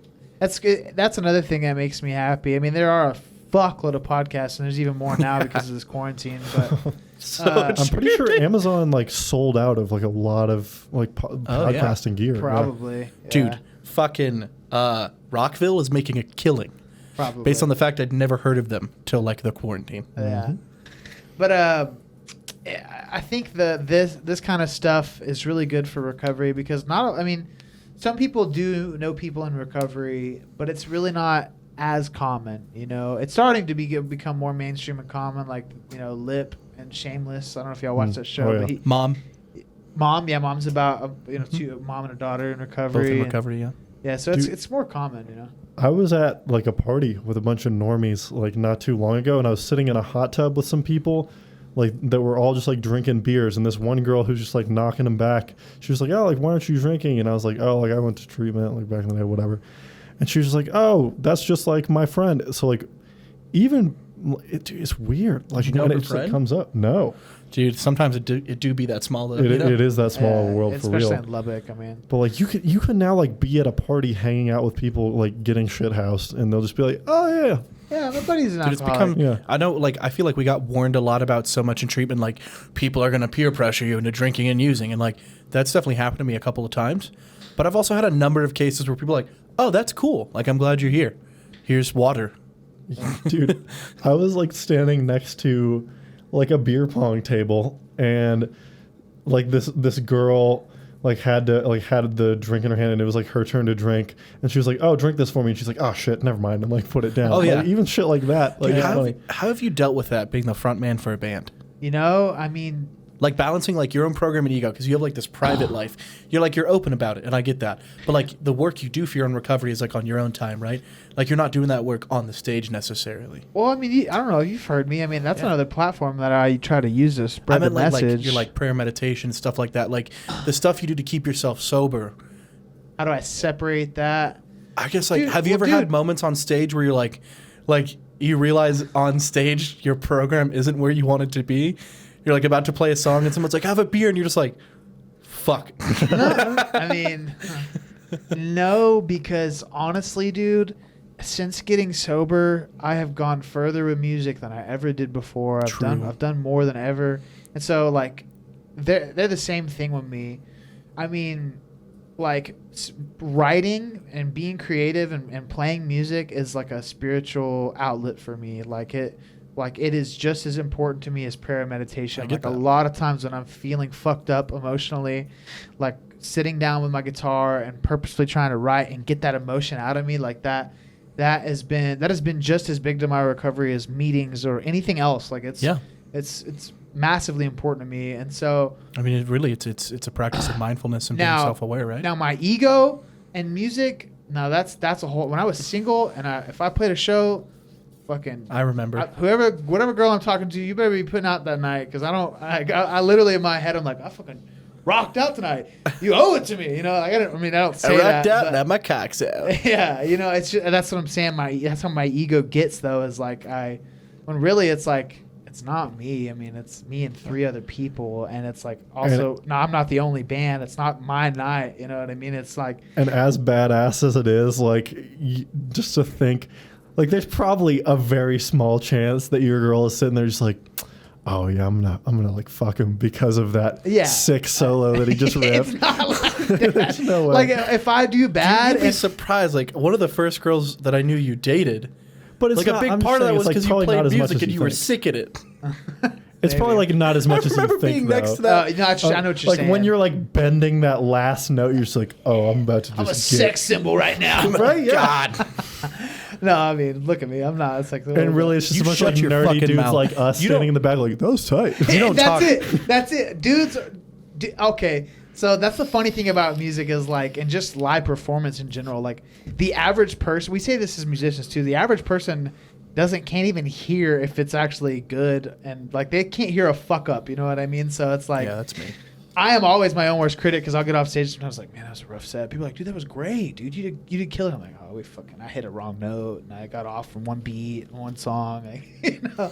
And so it's like, I am just like on default though. Usually my ego is like negative, you know. So it's, I don't know, but Funny how that works, right? yeah. But it's crazy. Like, what taught us that to just negative being the first impulse? What, addiction? I mean, well, I trace it back to my childhood, not to talk shit on my upbringing, but I was raised, I was very criticized as a kid, and it really affected me, and I've done a lot of work to get over that, you know, but I get that.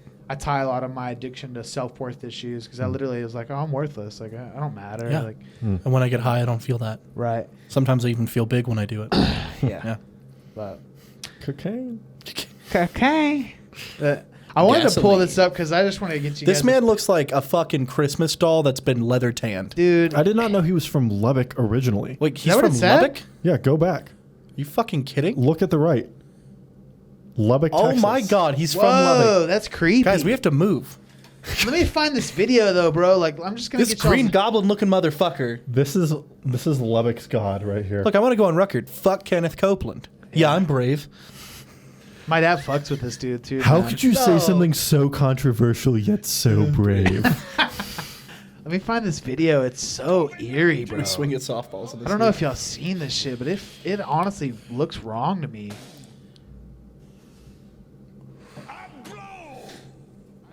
He then says it doesn't have to be a fast wind. It's even better if there's no wind at You all. are destroyed forever, and you'll never be back. For the load. Thank you, Oh. Let it happen. Okay, independent.co.uk. Cause it to happen. Look at this dude's eyes, bro.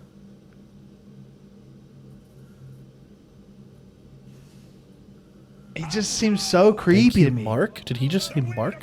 Who is a bigger cultural icon in Lubbock, Buddy Holly or Kenneth Copeland? I don't know. Buddy G. And you'll never be back. Thank you. What? Let it happen. This guy's just the Patrick Mahomes of Christianity in Lubbock. I don't know. His just eyes on that one part just freak me out, man. This man's a goblin. You know, he looks like when like in Little Nicky when one of the demons like takes over the referee at the basketball game. And like, Yes. I don't know why Yes. it like looks like that Yes. to me. A fast wind. I don't know. Like his eyes just look wrong to me, man. This man's fucked. Yeah, I don't know. It's creepy. Cancel Kenneth Copeland. Right. I feel like this is what Alex Jones watches to get psyched before he says. Alex Jones is actually. I don't think he's a Christian. Really? I think he's like. Maybe not atheist, but I think he's agnostic. Do you know my parents actually know him? They helped build his No studio shit. in Austin. That's What? crazy. My parents, they I didn't they know. do- First off, I didn't know he was located in Austin. Yeah, Do your that's- parents know about the chemicals turning the frogs gay? We're turning the road gate. No, they've known him for a long. My stepdad's known him for a long time, and they're like studio electricians. They like do Oh, cool. electric work for movies and stuff, and they helped him put his studio together like 10 years ago.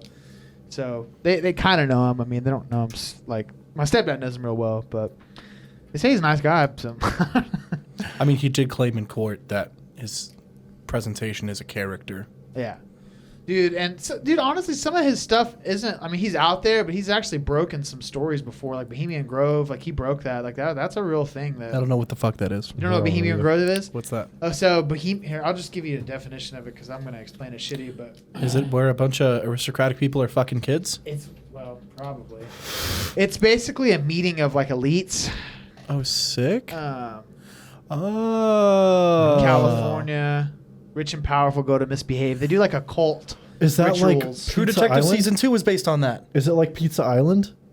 Have you heard about Pizza Island? It's like, I don't know. Riley told me about this, so it might be bullshit. But Good but chase. he told me about like there was like this front for the longest time where there would be like pizza stores in like the DC area, or maybe Yeah, one Pizzagate. specific. Oh, yeah, Pizzagate. Pizzagate. Pizzagate. Yeah, Pizzagate. So I But don't there's like also that. the island. It's right? been proven as debunked. So But they didn't you're look into it conflating further. two things: Pizzagate, and then I think you're thinking of Epstein's Island. Yeah, it was Epstein's I Island, thought two they were the different same things. which thing. Bill Clinton definitely Pizzagate. visited. Pizzagate happened, I think, in 2016, 2017. Yeah, it was it leading was up like- to the 2016 election. So it was 2015, 2016. Yeah. I got my corruption kitty fucking confused. My bad. Right. God, it's so hard that- to keep up with the kitty fuckers This these guy days. showed up at a pizza shop thinking So that there was fast. like a sex trafficking ring there, and he shot up the place. And it was all like a conspiracy theory that this guy took for real. And then Epstein's Island, that's supposedly the Lolita Express. That's actually a real thing. I mean, That's a very real thing. dude, That happened. and that's like It was everybody. not at all tied to Pizzagate, though. It's the same conspiracy. Theoretically, yeah, it's the same theory. conspiracy. Okay. So That the guy there's who a did pedophile Pizzagate, ring. they Good. called him a fucking nut, and they're like, debunked. This would never happen. Never, ever. None of these people were ever involved. And then they discovered Epstein's Island. Yeah. I'm honestly a Pizzagate truther. Pizzagate truther or Epstein Island truther? Because I don't think the pizza shop itself. I You think ever that was been into just a Chuck E. weird- Cheese? That rat fucks kids. Watch a Bringing a- video bringing a of whole watch a new video of meaning to Joe rat Biden fuck. touching a child's shoulder, and then think dude. about the times Chuck E. Cheese tried to touch you as a kid. Was that Joe Biden even in the Chuck remind E. me. Cheese uniform? That's what I'm saying. That's the new gate. I'm gonna fucking Photoshop that for Chuck E. the fucking Cheese cover gate. photo. Chuck E. Cheese gate. Uh, I love Joe Biden until I watch the videos of him like touching children uncomfortably. I'm like, motherfuck. that is so fucking creepy. Like, It's so awful. weird. Like the first one, I'm like, okay, it's a little like weird, but it's like He maybe he's smells a the girl's granddad, hair. Then he smells her hair. I'm like, oh no, and then he's like reaching over like her shoulder. I'm like, ah, god damn it. He is swearing in U.S. senators while doing that. man, that is What the so fuck? creepy. Can you imagine And that level now- of power though? You're swearing in a senator. You're like, I'm gonna molest your kid in front of you.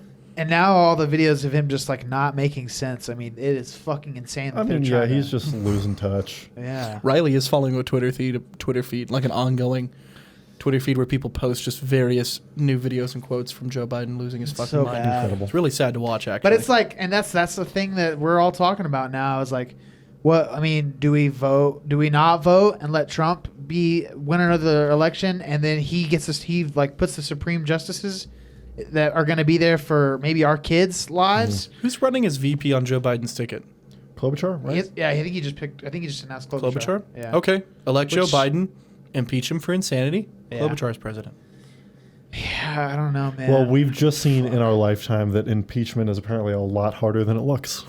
Dude, Yeah, it's supposed to be. yeah. Yeah. That's what that and book is impeachment, by the about. way, impeachment does not mean they're removed from office No. at all. That's censure. Yeah. Censure It's just the process of trying to get somebody removed from office. The Yeah, first and time I we would happened be was like with the Andrew Johnson. 2000th podcast to talk about that difference. I had to read part of that book for that. It was kind of interesting. Andrew Johnson was the first person to be impeached, and it didn't go through, but it Fuck almost no, it did. didn't. That man didn't give a shit about nothing. Uh-uh. He was like, this land was for white males and no one else. Yep. Fuck off. Yep. And America at that time was like, okay. Yeah, man. I mean, it's weird. It's a weird fucking time right now, especially with all this quarantine shit, man. It is a perfect time for spirituality, though. For Like, sure. Out of all the times, I like that episode where you talked about, Russ and Marcus talked about how like we in recovery are built for times like this. Well, that's just, we've seen a lot worse in our bottoms of our addictions. We've all been fucking, some of us have lived on couches. Some of us have lived outside. Some of us have fucking had no money, no means to anything, and no fucking chance of survival. And it's like, you know, this is not shit compared to, you know, those trials. not to minimize anybody's grief if you've lost somebody to COVID-19, No. but I'm just saying that Yeah. we in addiction, I mean, I don't know, like, some of the people I've met have, you know, fucking were getting molested by their dad doing heroin.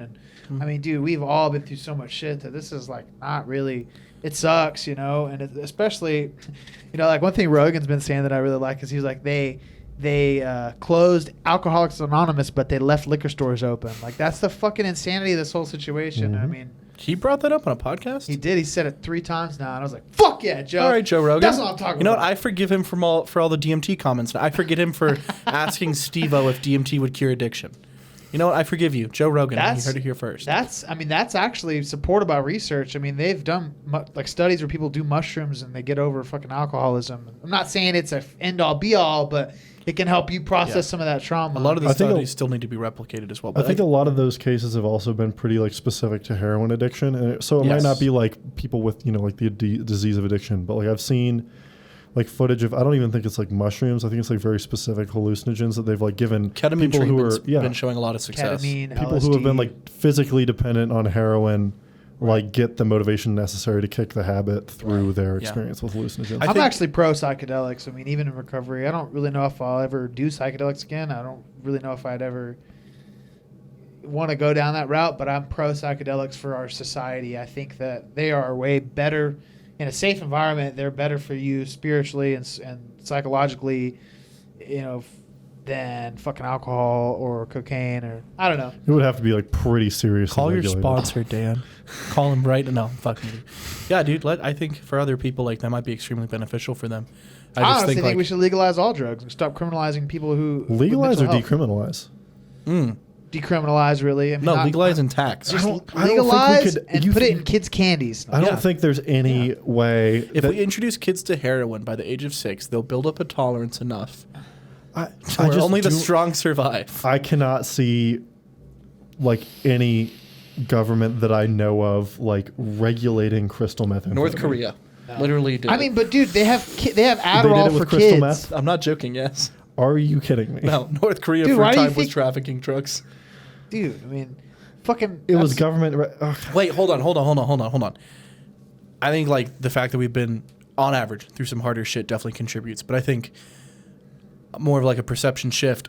I think much more important than just being through bad times. In order to like get and stay sober, whether that's through 12 steps or another mode of spirituality or anything like that, requires a level of introspection and being able to accept where you're at. Like being able to literally accept what you can change and change it, and accept the things you cannot change and leave them the fuck alone. And like what better encompasses the general mood and attitude of a quarantine than doing the things you can do and leaving alone the things you can't. Yeah. And like I think that's really what makes us cut out for this quarantine time isn't just the bridges and the bottoms and the brown bags. Rather, it's the tools that like we're all equipped with learning how to be alone with ourselves. And on top of that, learning how to be alone with ourselves and then still go out from there to be healthy with other people, instead of like unhealthily bouncing between isolation and overexposure. Yeah, and that's one thing that I kind of have been struggling with lately and it's like one hard lesson that I know like other people and really most of us in recovery have to deal with is that's the main thing about recovery is like, oh shit, I have to deal with my feelings now sober. I have to like learn what it feels like to be distraught and just sit with it. Like I I can't can learn what it's like to be me, a human being, with no capacity to escape things anymore. Growing up in public, you gotta fucking. I was talking to my sponsor about that on the phone the other night, and he was like, "That's why they call it growing up in public." And I was like, "Fuck." Yeah, you're right. For anybody listening that doesn't know that term, that's kind of, that's just describes the fact that once you get into recovery, and if you have been using for the majority of your adult life and youth, like you don't actually really know who you are because you've never been sober long enough to know what you like or who you are, and you have to learn all that shit while trying to stay sober, and it can be very ugly, I think Yeah, and I mean, it's also like, for me at least, like the definition of growing up in public is also like you're doing it in rooms full of people that are also doing it, and some of them are ahead of you and will call you out on your bullshit. So I imagine it's like if kids could raise kids, Yeah. you know, like that's like the growing up in public is like we all show up to meetings because all of us are batshit insane, just like not at the same time about the same thing. So like we're able to help each other, and like that growing up in public is like learning to stop trying to hide my shit in the shadows and be more public with my struggles. Not just like blasting it to people, but like being honest in a meeting, and more important than that, being honest after the meeting with someone too, about where I'm at and like what I need help with, what they need help with, maybe too, what I can help with. Because that growing up in public part was just like I had to learn how to accept other people telling me I was full of shit, and like not run away from it or blame them for it. Yeah. And that by far made me squirm like a fucking worm, dude. Just let someone be like, "You're full of shit right now," and I have to go, "Yeah," and I have to tell them they're right. Fuck. Oh yeah. Yeah, it's tough, man. I mean, and that even kind of ties back to the theme for this episode. Ego is like, that's, you know, one thing I've struggled with lately is like, not only just dealing with my feelings and emotions, but also like my ego and my prideful self, and you know, like my own will, and how that gets in the way with what I need spiritually and emotionally from people around me, and my job and my relationships. And so, I mean, I get that. It's all a progress though, right? I mean, Dude, I get that. I struggle with that a lot too. I think for me personally, like the most dangerous thing about pride is it convinces me that it's going to fulfill a need that it never fulfills. It convinces me that it's going to make me feel safe when all it does is make me fearful. And it convinces me that things are going to work out when they fall apart. And I think that's like where pride gets me in trouble, especially like there's a couple days ago, there's a morning reading talking about how we don't do this alone. And for like the past 2 weeks before that reading, I was like, yeah, I work my program. I do it my way. I do it alone. Fuck people. And like, yeah, that doesn't work. And like, I get that. Like, so what does that look like more for you, like that pride? which is just exactly what you said. I mean, fuck, I just think that my self-reliance is enough a lot of the times, especially lately. I haven't been to a meeting in months, you know, and I really need to fucking go and get back on my shit, you know, but it's like, I always come up with a reason why. Right, dude. I worked 60 hours this week. I don't have time for Dude, isn't it so funny how like we get into sober living and it's like there's 2 times to go to a meeting, when you want to go and when you don't. Yeah. And everyone's like, fuck, okay, we'll go to the meeting. And it's like kind of fun. And it's like, we go with their boys. And then suddenly everyone gets like a 1.5 2 years clean and just disappears. Yeah. Mm-hmm. Fuck, like one of our friends has started drinking again, and he may or may not be one of us. It's up to him to What's decide. his name? Call him out right now on this podcast. This is right at you. Fucking. I've wanted to do that joke on a show of some kind since I was a child. I can Like, put bleep I'll put the myself. bleep in there. You're gonna bleep me?